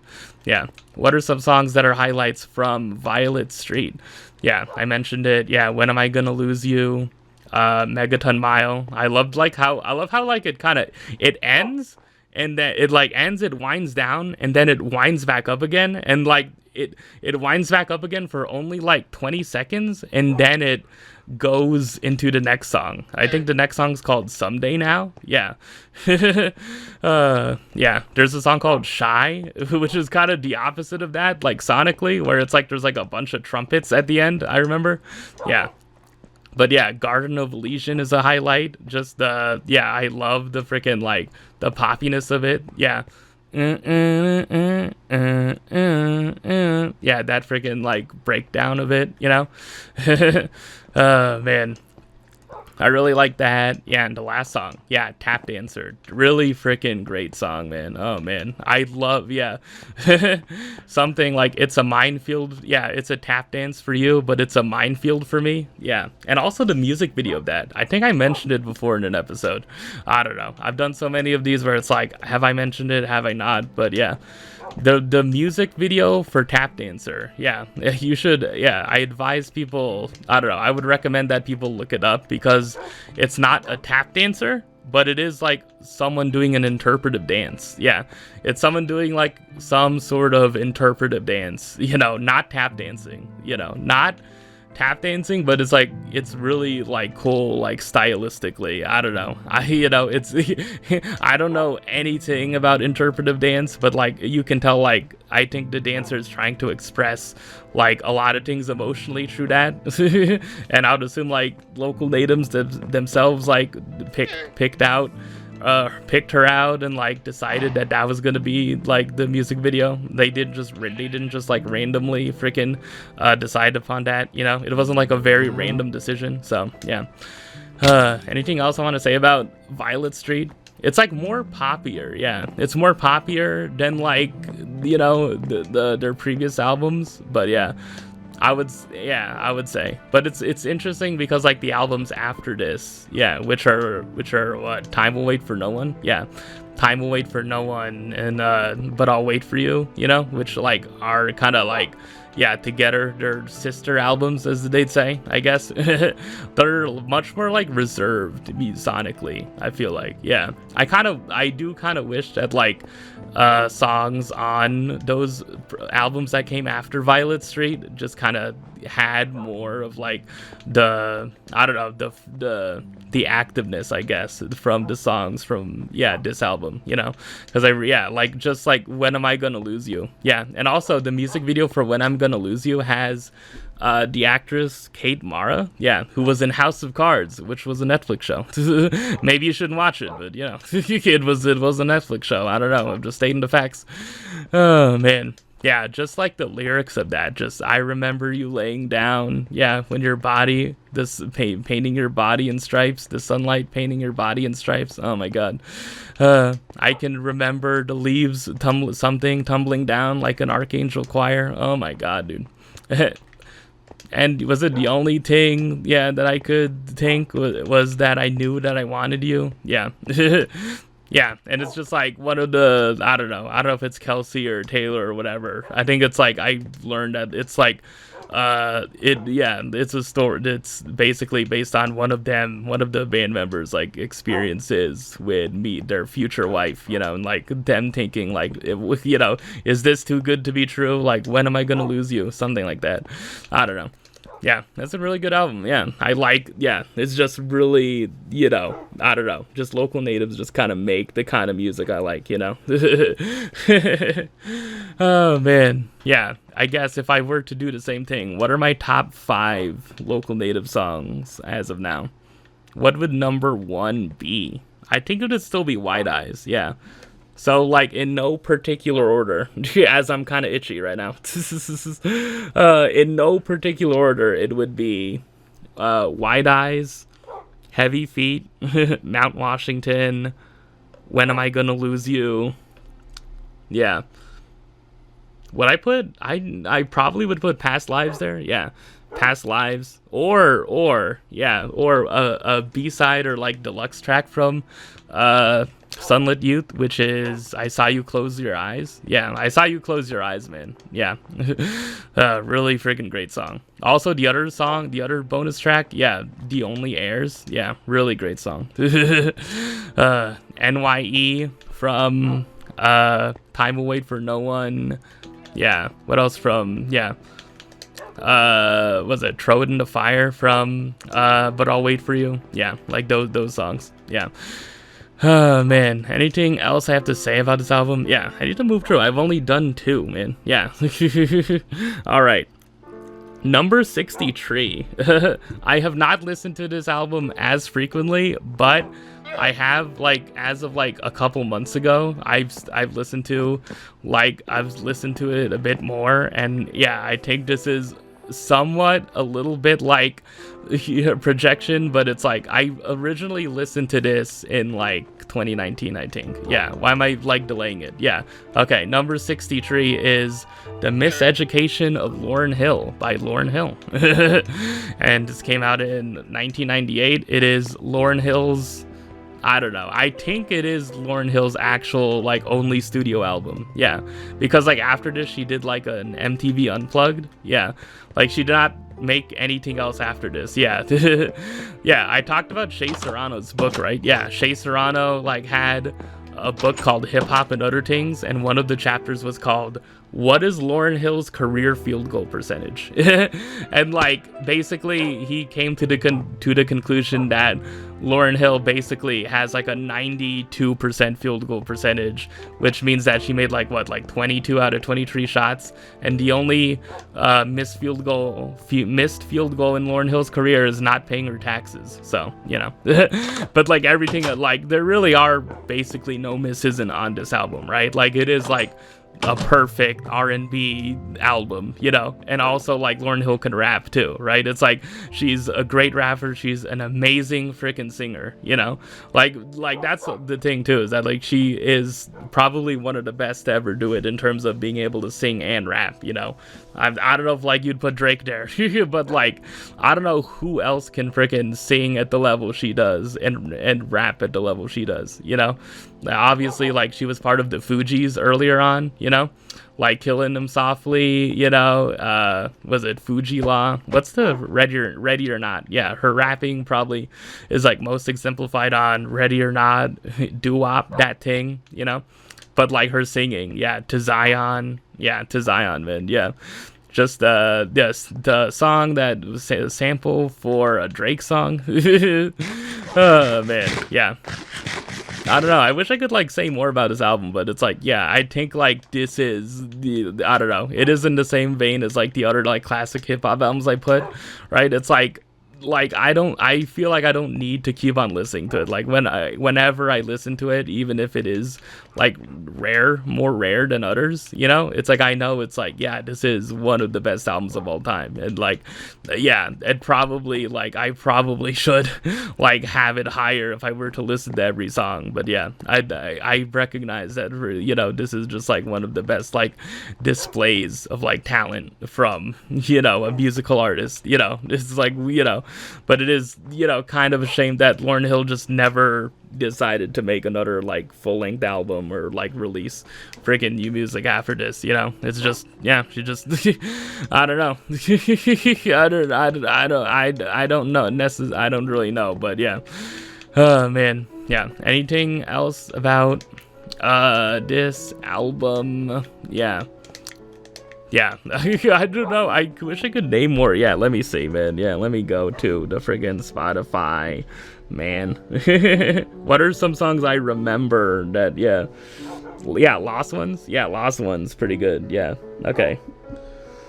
Oh man, yeah. X Factor. Yeah. Superstar. Yeah. When It Hurts So Bad. I Used to Love Him. Yeah. Every Ghetto, Every City. Fun fact about Every Ghetto, Every City. That song in particular was shouted out in a book called Let Me Hear a Rhyme by Tiffany D. Jackson, which is a young adult book. Yeah, it's a young adult book where the synopsis of it, I listened to it on audio. Yeah, I listened to it as an audiobook. The synopsis of it is that it takes place in Brooklyn, I think like a year or two after Biggie Smalls died, right? So like Biggie's dead, right? And it's like, yeah, and like their friend is dead. Yeah, it's about like this like these like two teenage boys these two teenage boys, right? And they have this friend, right? And this friend was like someone who rapped and like had a mixtape. So like, but he died, right? So like he died. I would think due to like, you know, like some sort of crime, right? And then like because he died, right? Like he left behind like a bunch of songs. So like they try to make his dream of becoming a rapper, of becoming like, you know, a famous rapper come true, you know, by like making up the identity of a rapper and like using that to and like attaching like their, you know, fallen freaking friends mixtape, you know, to him, right? And like they get all the way to the point where they're like pitching his songs or pitching his mixtape to like Def Jam or like Bad Boy Records or something, some sort of music label, some sort of New York City based hip hop music label, right? Yeah, and like one of the songs, there's like a scene where they're listening to Lauryn Hill, and one of the songs that they shout out is Every Ghetto, Every City. So yeah. Yeah, they also get like, I think like it's like their friend who died, right? I think it's like his little sister. Yeah, his little sister is also like one of the main characters of the book. And like there's a scene where like she sings and like the narrator who does the sister's voice, because it's like different perspectives. One thing about that audiobook is that like one of the freaking narrators, yeah, I don't know, one of them is like Adam Lazare White. I don't know if like it's him specifically, but like one of the narrators, it might be him, it might not be him, but like one of the three narrators, one of the two male narrators is just so fun, man, to listen to. I don't know, I wish there were more narrators like him, man. Yeah. But like the female narrator, I think she's whatever, whoever the female narrator is, like there's a moment where she actually literally raps, you know. That was also a reason why I wanted to get the On the Come Up audiobook, because I wanted to know, like, wait, does the narrator of this rap? Because like there are like scenes where like Bree is rapping in here, yeah, and in Let Me Hear a Rhyme she does. So yeah. Anyways, I keep on coming up with fun facts, man. Yeah, this is. Oh man, it's just my voice just always goes by the end of these. Can I please just freaking get through this a bit faster? Oh man, number 64. G. Okay, number 64. Block Party, A Weekend in the City. This came out in 2007. This is their second album. Wow. Oh man, yeah, it's not like I can't talk about this for like however freaking long. Oh man. Yeah, I don't know what the perception of like this album is, you know? Well, I think the perception is that like it has like a few good songs on it, but yeah, it's like a massive step down from Silent Alarm. But yeah, like I already like put like Intimacy, the album that came out after this one, as like my number 5 favorite album of all time as of now. It's like, yeah, it's like Intimacy I freaking absolutely love. But yeah, there was that like video essay that I linked to way back in the day. where like the title of it was Sound Alarm is the best Block Party album, but like they were in the video, it was like making the argument that, you know, intimacy actually like is that, you know. But like that video also has a thing where that like the person making it, like the guy, you know, is like does not like A Weekend in the City, or just thinks it's like much like not on the level, you know, of any of those any of the first 3 albums at all. Yeah, but yeah. What do I like about this album? It's a concept record about, you know, modern life in living in London in the 2000s, right? And like I think like the pictures like of some like tennis courts, yeah. Man. Yeah, what are my favorite songs on this album that are actually on this album and are not B-sides? Oh, man. I like Song for Clay. Yeah, Song for Clay is like this opener that kind of is just like, was it like growing up? Yeah, something, living the dream, like the 80s never happened, something like we go to a club and we make out like sloppily and listen to frickin' offbeat hi-hats. We go to a frickin' restaurant and eat like frickin' mediocre food. We order foie gras and we hate it, you know. It's just like kind of making fun of just like, this is what frickin' modern life is for young people, man. This is what we do. Like we're just doing things just to do them when we don't really enjoy actually the stuff we're doing. There's no actual true substance to what we're doing, you know. There's so many like deeper ideas to like the songs. And like the one difference from like the songwriting from Kelly from Sound Alarm to A Weekend in the City is that, like, you know, I feel like Kelly was like, Kelly's stated that he was aware he wanted to be more direct, right? Because like a lot of the songs on Sound Alarm were like couched in like, you know, it's like somewhat the subject matter of the songs were like obscured, you know. But like with the lyrics of A Weekend in the City, they're obviously like way more direct, you know. Yeah.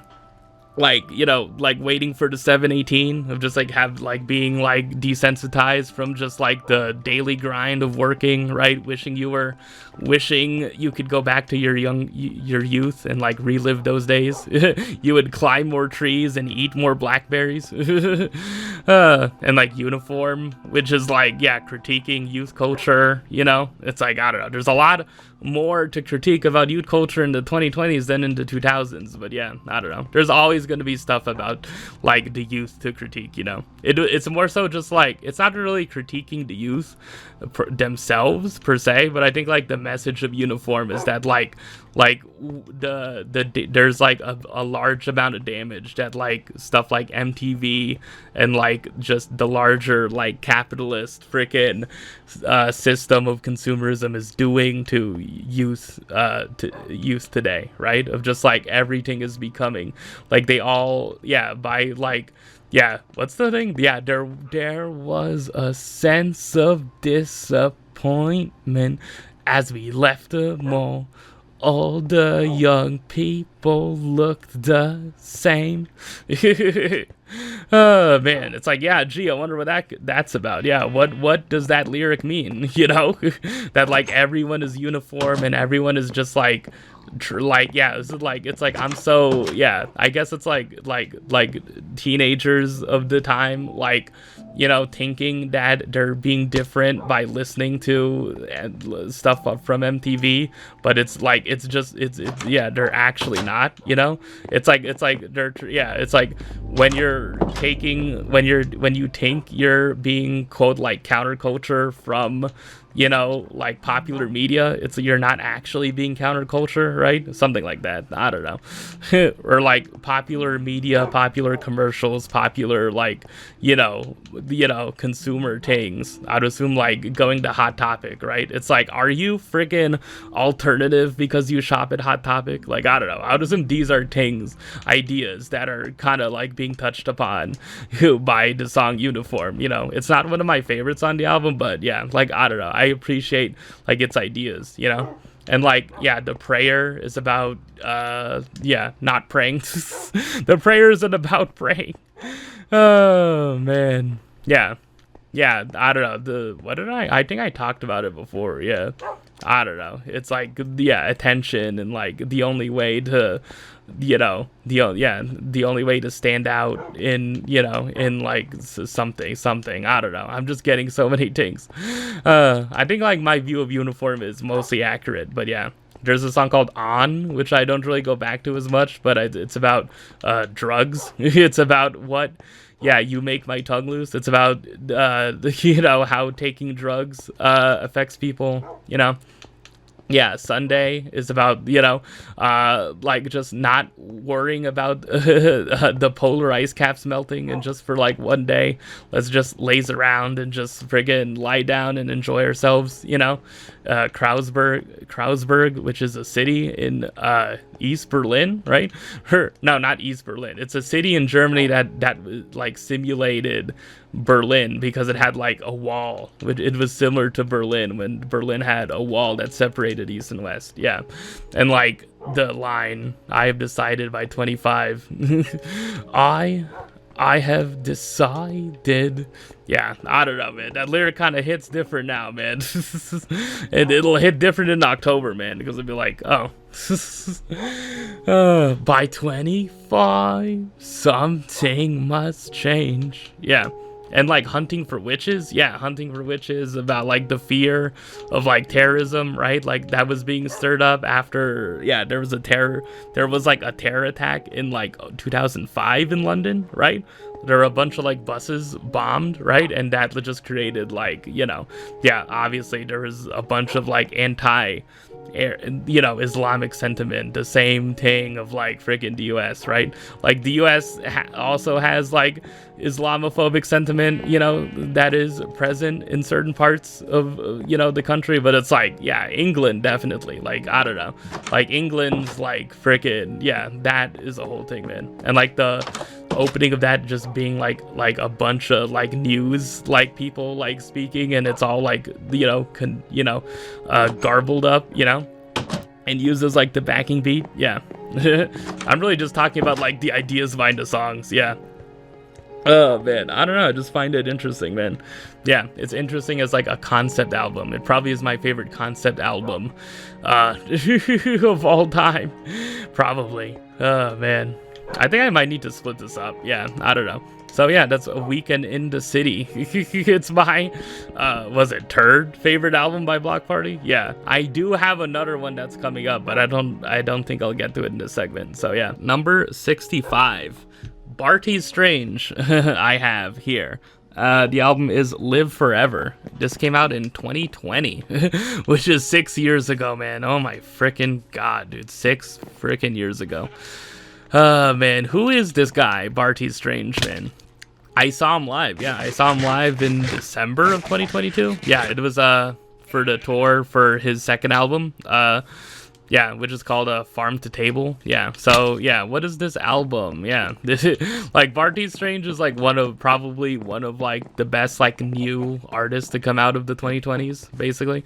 Like he's like older, he's like what? Yeah, I think it's like 30, like 5 or 6. Yeah, around that age. He's like in his mid to late 30s, but like he's just, yeah, he's been around for a bit, but like I think he made like I think he made like an album that was like all like national covers, all covers of the National. He covered like Lemon World, I think he says like that's like one of his favorite songs. Yeah, I think he played a cover of it when I saw him live. Yeah, but like he's a black artist who is like kind of represents kind of like the very fluid genre thing of the 2020s, where it's like no one is exactly one thing, you know.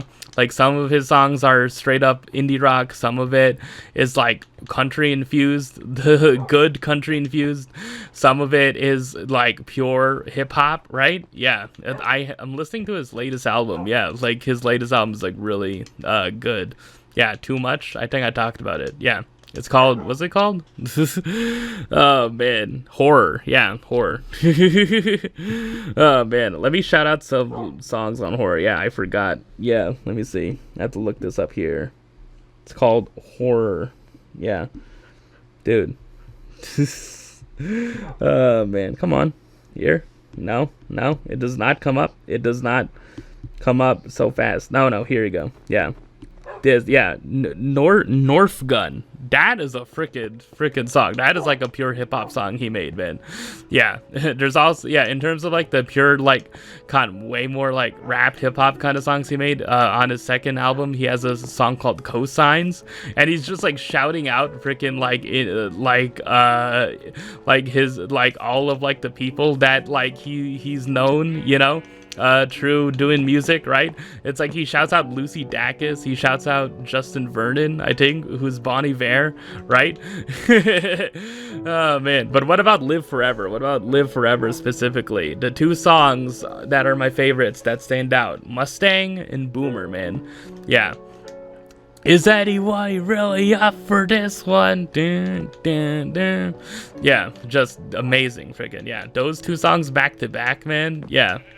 Oh man, just yeah, just how like Mustang is such like a freaking banger, man. It's just you know, yeah, it's so good, man. Yeah, it's just absolutely one of the best like songs of the 2020s, straight up, man. Yeah. Everyone like should listen to that. Yeah. And like also it has like softer moments like Kelly Rowland, you know. And it has a song called, this album has a song called Moss Blurred on it, where he's just like talking about, yeah, basically the idea, that sentiment of like genres just keep us in boxes, you know. It's not really, you know, like the idea of like sticking to one genre isn't something that appeals to him. Like, yeah, like pretty much all three of his albums are just like the things he likes doing, you know. Like some songs are more rock, some songs are kind of twangy, some songs are like straight up hip hop. There are other songs that are electronic, you know. On his latest album, he has a song called Lovers, and that's like a pulsing freaking like electronic like song, you know. Yeah. It's like really, yeah, he is just like one of the defining artists of the decade so far. And like he defines, you know, he's emblematic of the trend in the 2020s where it's like, is genre really that much of a thing anymore? Like, you know, is it even, yeah, like, is it important to adhere to like the idea that you're indie rock? Is it important to adhere to the idea that you're just one freaking genre? I think the thing with like indie music in particular, right, is that like, I don't know, like you've seen so many like indie artists already like go from indie rock to not is indie rock, you know. Yeah, like Haim, right? I guess like Haim already started out like as pop, but yeah, like Bon Iver kind of, you know, yeah, Bon Iver, like Dirty Projectors, you know, but like Dirty Projectors were already kind of like pop, kind of.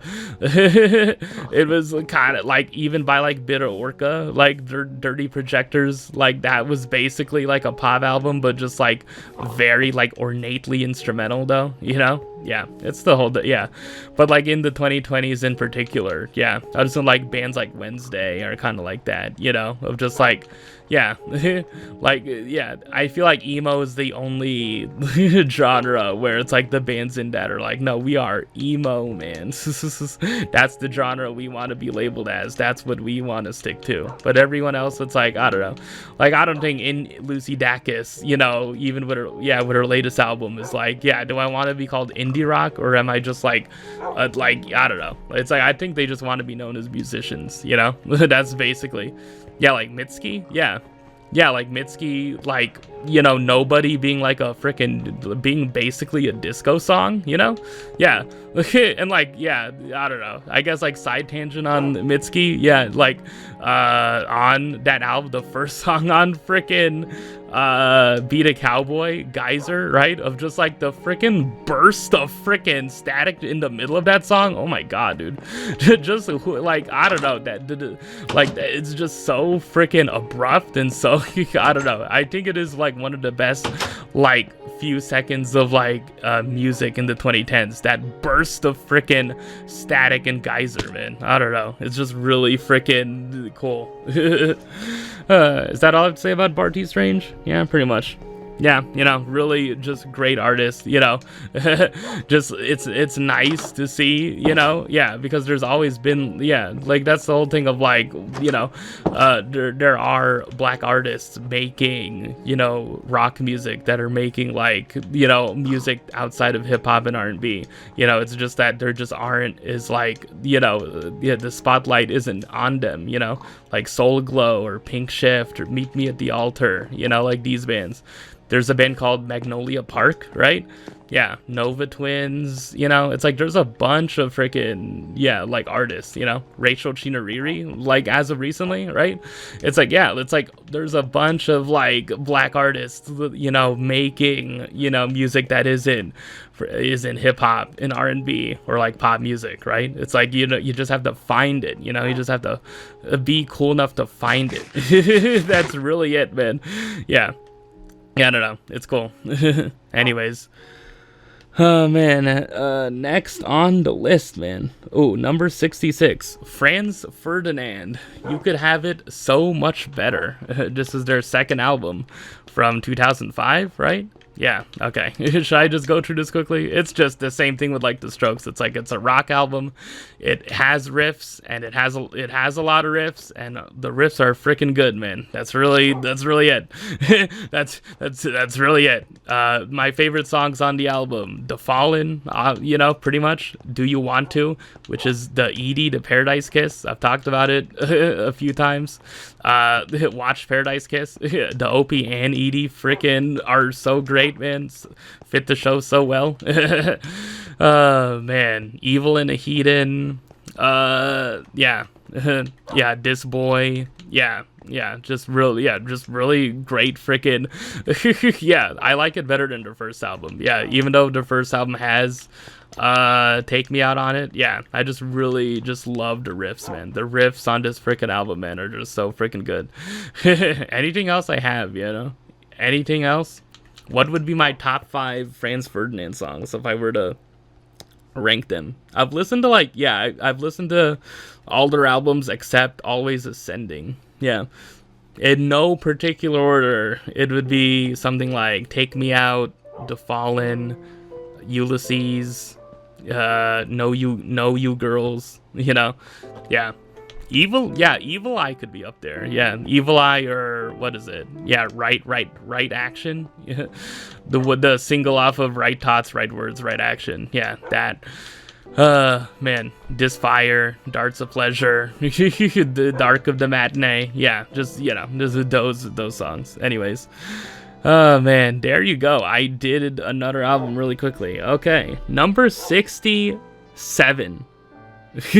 on the list. Santa Gold. Yeah, by Santa Gold. But it's weird because the artist is Santa Gold with an I, but this album is Santa Gold with an O. So it's Santo Gold. This album came out in 2008, man. Yeah, who is Santa Gold? Her real name, her name is Santi, but yeah, it's Santi White.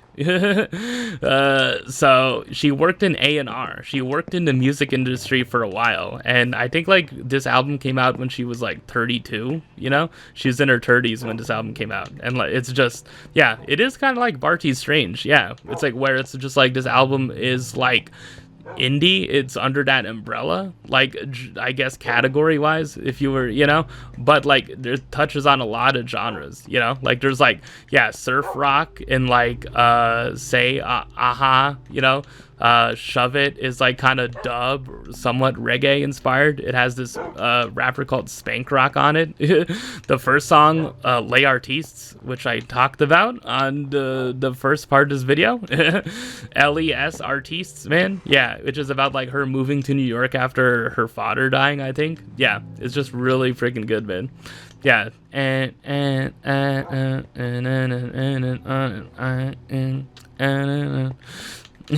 yeah, something, it'll be worth what I give up, something. Yeah, the second to last song on it, I'm a Lady. Yeah, that's a really good song. Lights Out, really good song.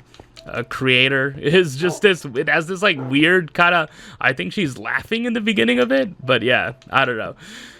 Just like it's like almost like an early hyperpop song. It's like one of those songs in the 2000s where it's like it's a little kind of hyperpop. Yeah. Other songs that are like proto hyperpop. Doe Deer by Crystal Castles. Pop the Glock by Ufi, you know, you could say that's like kind of hyper pop-ish. Man, yeah, it's like I don't know if like what is another thing I was thinking of that's like that could be like proto freaking hyper pop if you really think about it. I don't know, I had something in mind. Yeah. But yeah, it's like creator, really good song. Yeah, it's just like yeah, I think like just the more I listen to it, I really love Les Artistes, you know. I think it is like one of the best like songs of the 2000s. I put it on my playlist that's like over 100 something songs long of like my favorite songs of the 2000s. So yeah, anything else about this? Like, yeah, it's just like a bunch of different songs that like touch upon a bunch of different musical genres and styles, you know. But like I feel like, yeah, her vocal delivery is what like ties it all together, and like she has really great vocals on all the songs. Yeah, her second album, yeah, Master My Make Believe, yeah, it has that has a song called Look at These Hoes. And she was like, shit, it basically just sounds like Nicki Minaj. Like she was channeling Nicki Minaj. Is that a good thing to channel in 2026? No. But in 2012, okay, that's it. Okay, acceptable. I also have her album that came after that. I think it's called 99 Cents. Yeah, I haven't listened to it as much, but yeah, there's a song called Chasing Shadows that's good. Yeah, man. Yeah, so yeah, that's Santa Gold. Yeah, I think she's still I don't know if she's still making music, but yeah, I think she released an album in 2019. So yeah, it just really, yeah, I like, you know, yeah, she is similar to MIA, you know, but like not totally similar, but just like that kind of like making music that kind of pushes the boundaries a little bit in terms of just like not being confined to one genre, you know, and like, you know, not being afraid to freaking, you know, like be influenced by a bunch of different genres within one album, you know. Yeah. Anyways, all right, number 68, man. Ooh, a band that has been on my mind a lot recently. Taking Back Sunday, Louder Now. This is from 2006, which is literally 20 years ago. Oh man, okay. Yeah, what are my favorite songs on this? First, straight up. Your Own Disaster. Official songs on the album. Okay, What It Feels Like to Be a Ghost, which I think is the title of a Degrassi episode. I remember reading that on Wikipedia. I could be wrong. Yeah, What It Feels Like to Be a Ghost, Liar, It Takes One to Know One, Make Damn Sure.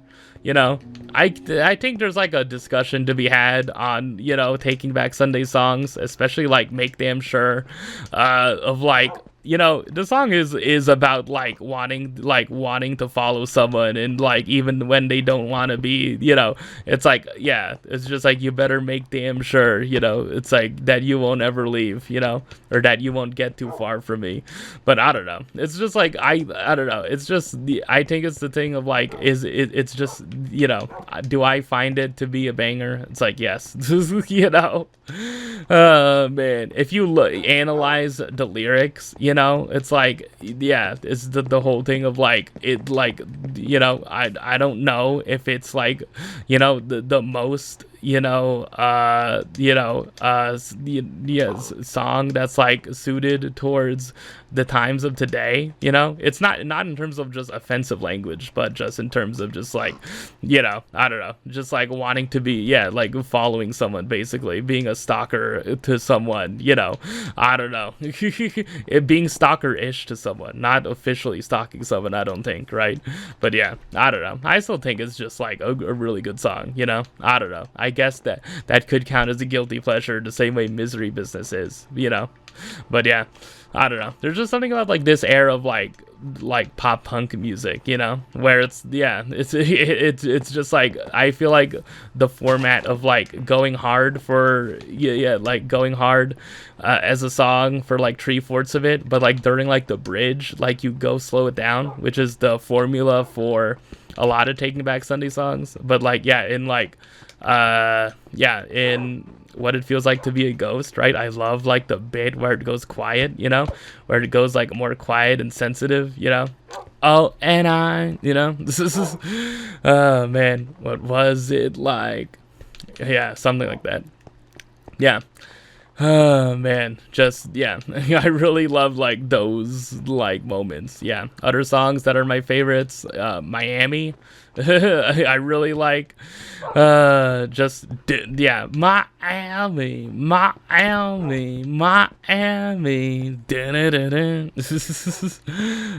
Also like the a bit like slower songs. There's a song called Divine Intervention.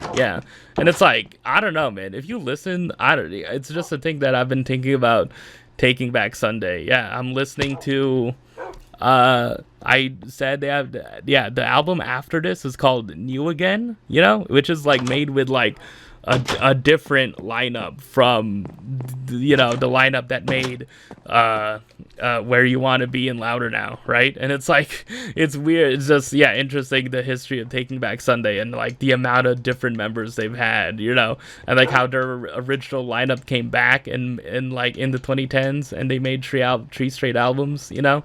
I don't know, it's interesting, just their story like arc, you know, and like their connection with another band, you know.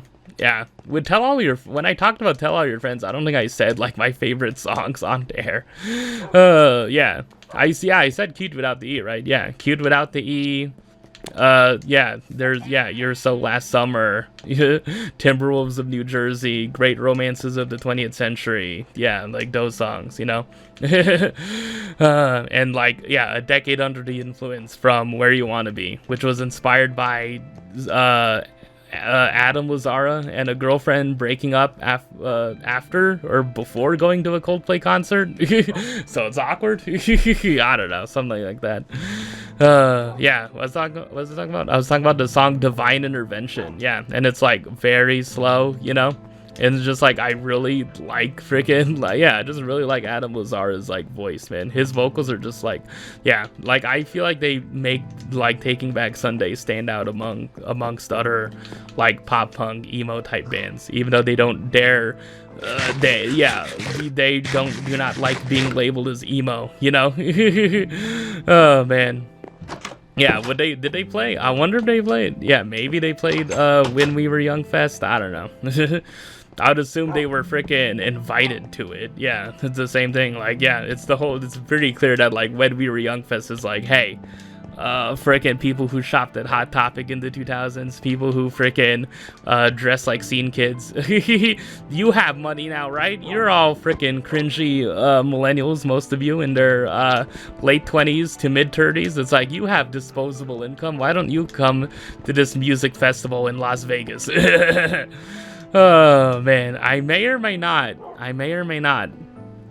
be writing something that has this idea as somewhat of an inspiration, like the idea of like nostalgia based music festivals. There's another one called Just Like Heaven Fest, where it's like it's that idea, but just for but for like the like indie side of it. So MGMT, Block Party, Two Door Cinema Club, Friendly Fires, you know, it's like just that freaking side of it. Tegan and Sarah, I think, were on there. Passion Pit was there, you know. Phantogram, I feel like, applies. I'm also thinking of like what would be on the Just Like Heaven festival lineup like 10 years from now.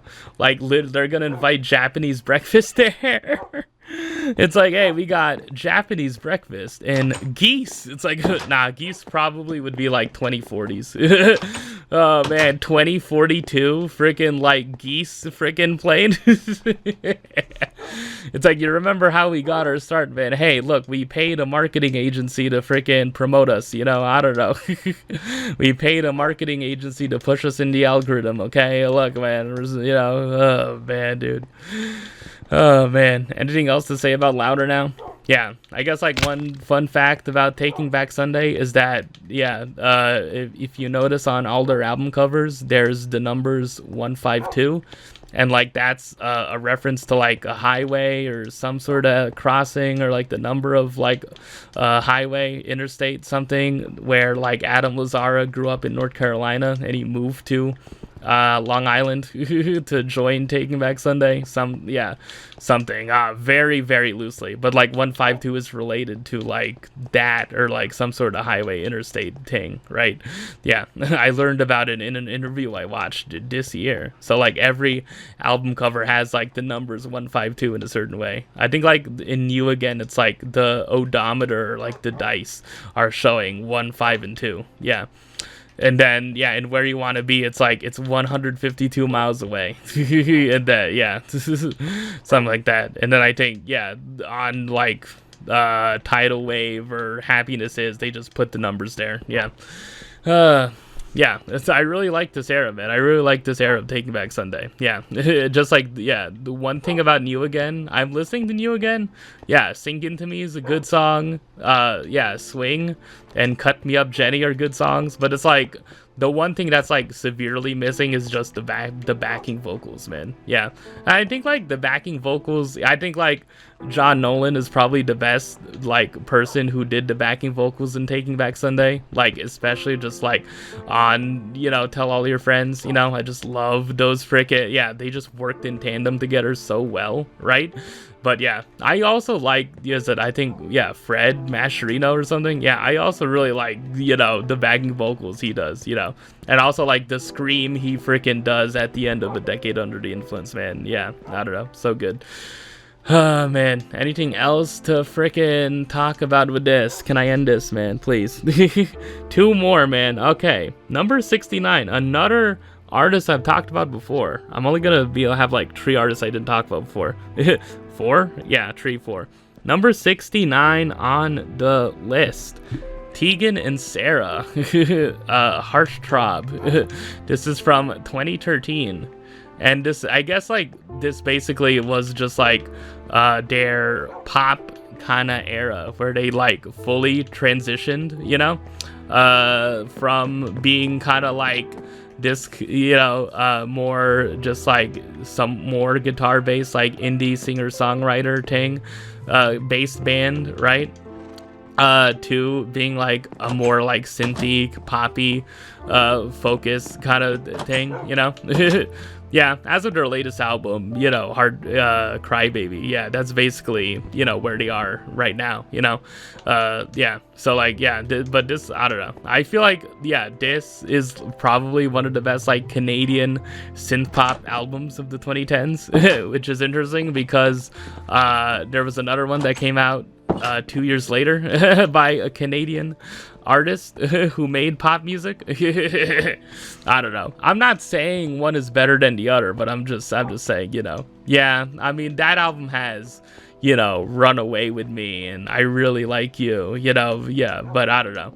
I think this album, I feel like if you were to look at them side by side, at least for me, they're like just as good as each other, you know. Yeah. Closer, obviously one of my favorites.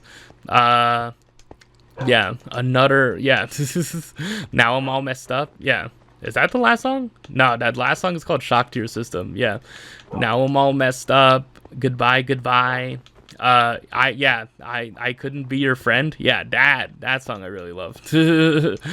Man, yeah, just like, yeah, why? Yeah, I could not be your friend. Okay, sorry, man. It just hurts too much, man. I could not freaking do that, you know.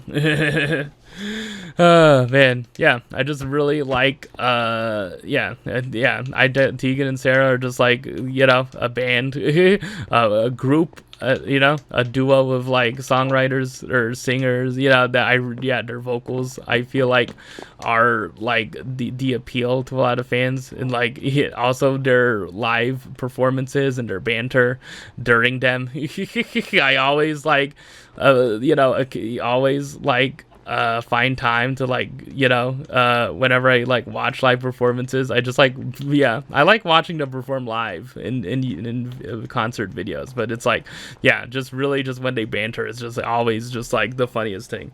There's a channel called, yeah, I said this, did I say this? There's a channel called Marching Star. Yeah, I think it's literally at Marching Star or Marching Stars, and then you can just find a bunch of concert videos from them. And like there's like videos where they only post like them bantering and not singing. Oh man, all right, did I talk about it enough? Yeah, I don't know, it's a good album, man. Yeah, what else do I need to say, man? What else do I need to say? I don't need to analyze every lyric, right? It's fine. All right, finally, man, I made it. Number 70 on the list. Julian Baker. 1/3 of Boy Genius. The album Sprained Ankle, which came out in 2015. It's weird, like this album came out when Julian Baker turned 19 when this album came out. Like she was, yeah, like the Tegan and Sarah song that I forgot to mention when I was talking about Dakan. Damn. Man, it's like, yeah, it's weird. Like, yeah, Julian Baker was 19, you know? Yeah, when this album came out. Yeah, yeah. What are my favorite songs on the album? Pretty much, yeah, Brittle Boned, Sprained Ankle, the title track. The one in the latter half, yeah, Something, yeah, oh my god, the freaking lyrics of that. The way she sings it, you know, yeah, like what is the appeal of this album? It's you know, it's very, yeah, I think like the thing with, yeah, the Boy Genius members, Lucy Dacus, Phoebe Bridgers, and Julian Baker, is that like, you know, of all the members, Julian Baker's like the one where it's like the people who like emo music like her the most, right? And like she has like she is probably the member of the tree that is like kind of the most like emo coded, you know? I guess like Phoebe Bridgers like and Connor Oberst of Bright Eyes, you know, made a band called Better Oblivion Community Center, but yeah, I guess, you know, but yeah, like Julian Baker, like I feel like, yeah, her music definitely, you know, has like shades of like, you know, not like obviously not like American football Midwest emo, but just like, yeah, it's like spiritually kind of that, you know, of just like music that's like raw emotionally, you know. Yeah, and just like her experiences, yeah, I remember like her history before this album. She was in a band called the Star Killers. Yeah, I do not know if they officially released anything, but yeah, like she was in the band before, and like a lot of these songs are dealing with her being, yeah, I think like yeah, she was somewhat like I think it was like she was dealing with like cigarette addiction, you know, she was like a heavy smoker. You know, I don't know if she still smokes, but like, yeah, that was the thing, you know.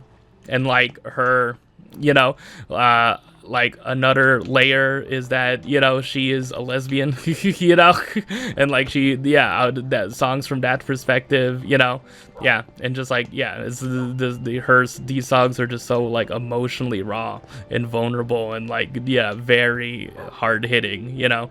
And like the instrumentation is sparse, but you know, yeah, it's just like it just really, out of all the singer-songwriter albums, yeah, even over, yeah, to me, over Lucy Dacus and Phoebe Bridgers albums, yeah, like this probably just like hits the hardest. Her third album, Little Oblivions, is also really good. Yeah, that album has drums on it. It has, yeah, Faith Healer, I really like off that album. Yeah, Heatwave, really like that song, you know. Crying Wolf. Man, yeah, but it's like, yeah, I just really loved like just the rawness of this album, you know. It's just really, really nice, man. Anything else I have to say before I end the episode? That took way longer than I thought, man. Oh man, hopefully it did not take like 2 hours, man. Yeah, I'll cut it, it's fine. It's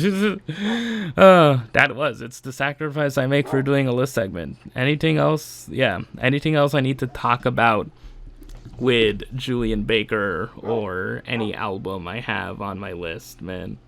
Anything? I'm trying to think right now. Oh no, I started to play it. I started to play the song. Good News is a good song, you know. Yeah, Everybody Does. Yeah. It's just really good.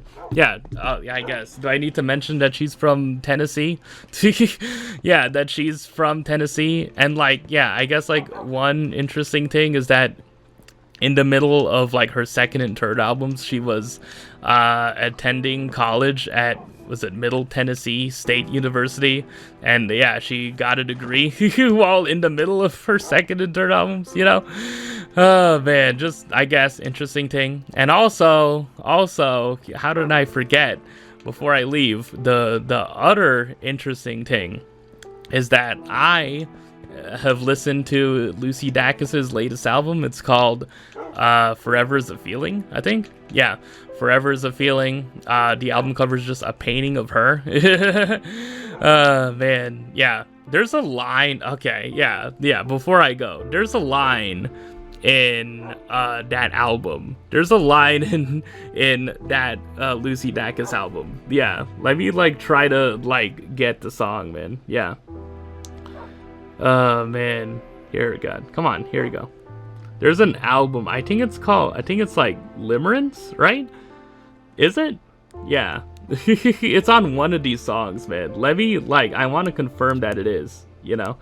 Spotify has the lyrics, man. It has the lyrics. There you go. Yeah. Man. Yeah, here we go.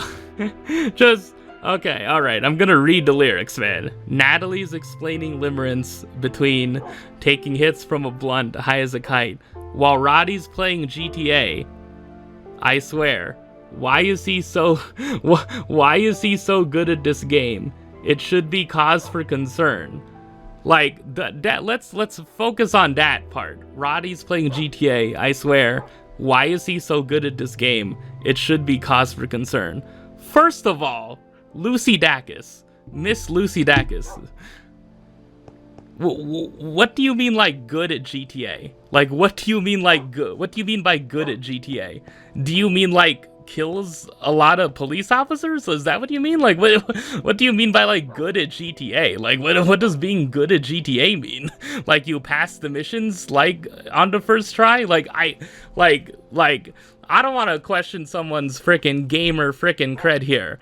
But it's like, Lucy, like, what do you mean by, like, why is he so good at playing GTA? What does that mean? Like, what does that mean? Like, I don't know. We need the Genius verified thing. Like, what does that mean that he's, like, good at playing GTA? Like, I do not know what that means. Can you explain what that means, man? What does it mean? What does it mean that he's too good at, yeah, like, why, you know? It should be cause for concern? Maybe, like, doing certain things in GTA should be cause for concern. Maybe. But it's, like, being good at GTA. Yeah, that's the thing I have an issue with.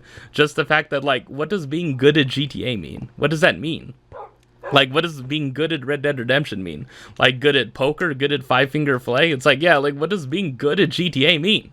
What does that mean?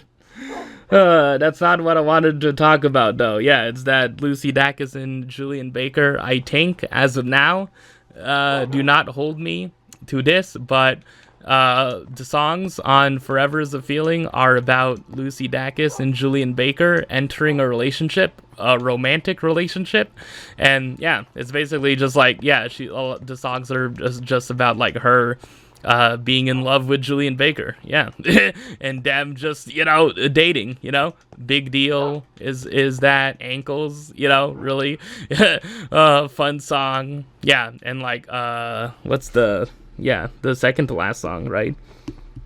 Most Wanted Man. Yeah, Most Wanted Man. There's also a song with Hotelier on it. Yeah. Most Wanted Man I really enjoy. Yeah, I put it on my playlist. So yeah, anyways, it's basically all I wanted to discuss in terms of the list segment and albums. I went way over, but you know, it's just what I do. I'll get this up before the end of the month and before the conference finals end. So yeah, anyways, thank you so much for watching and see you on the next episode.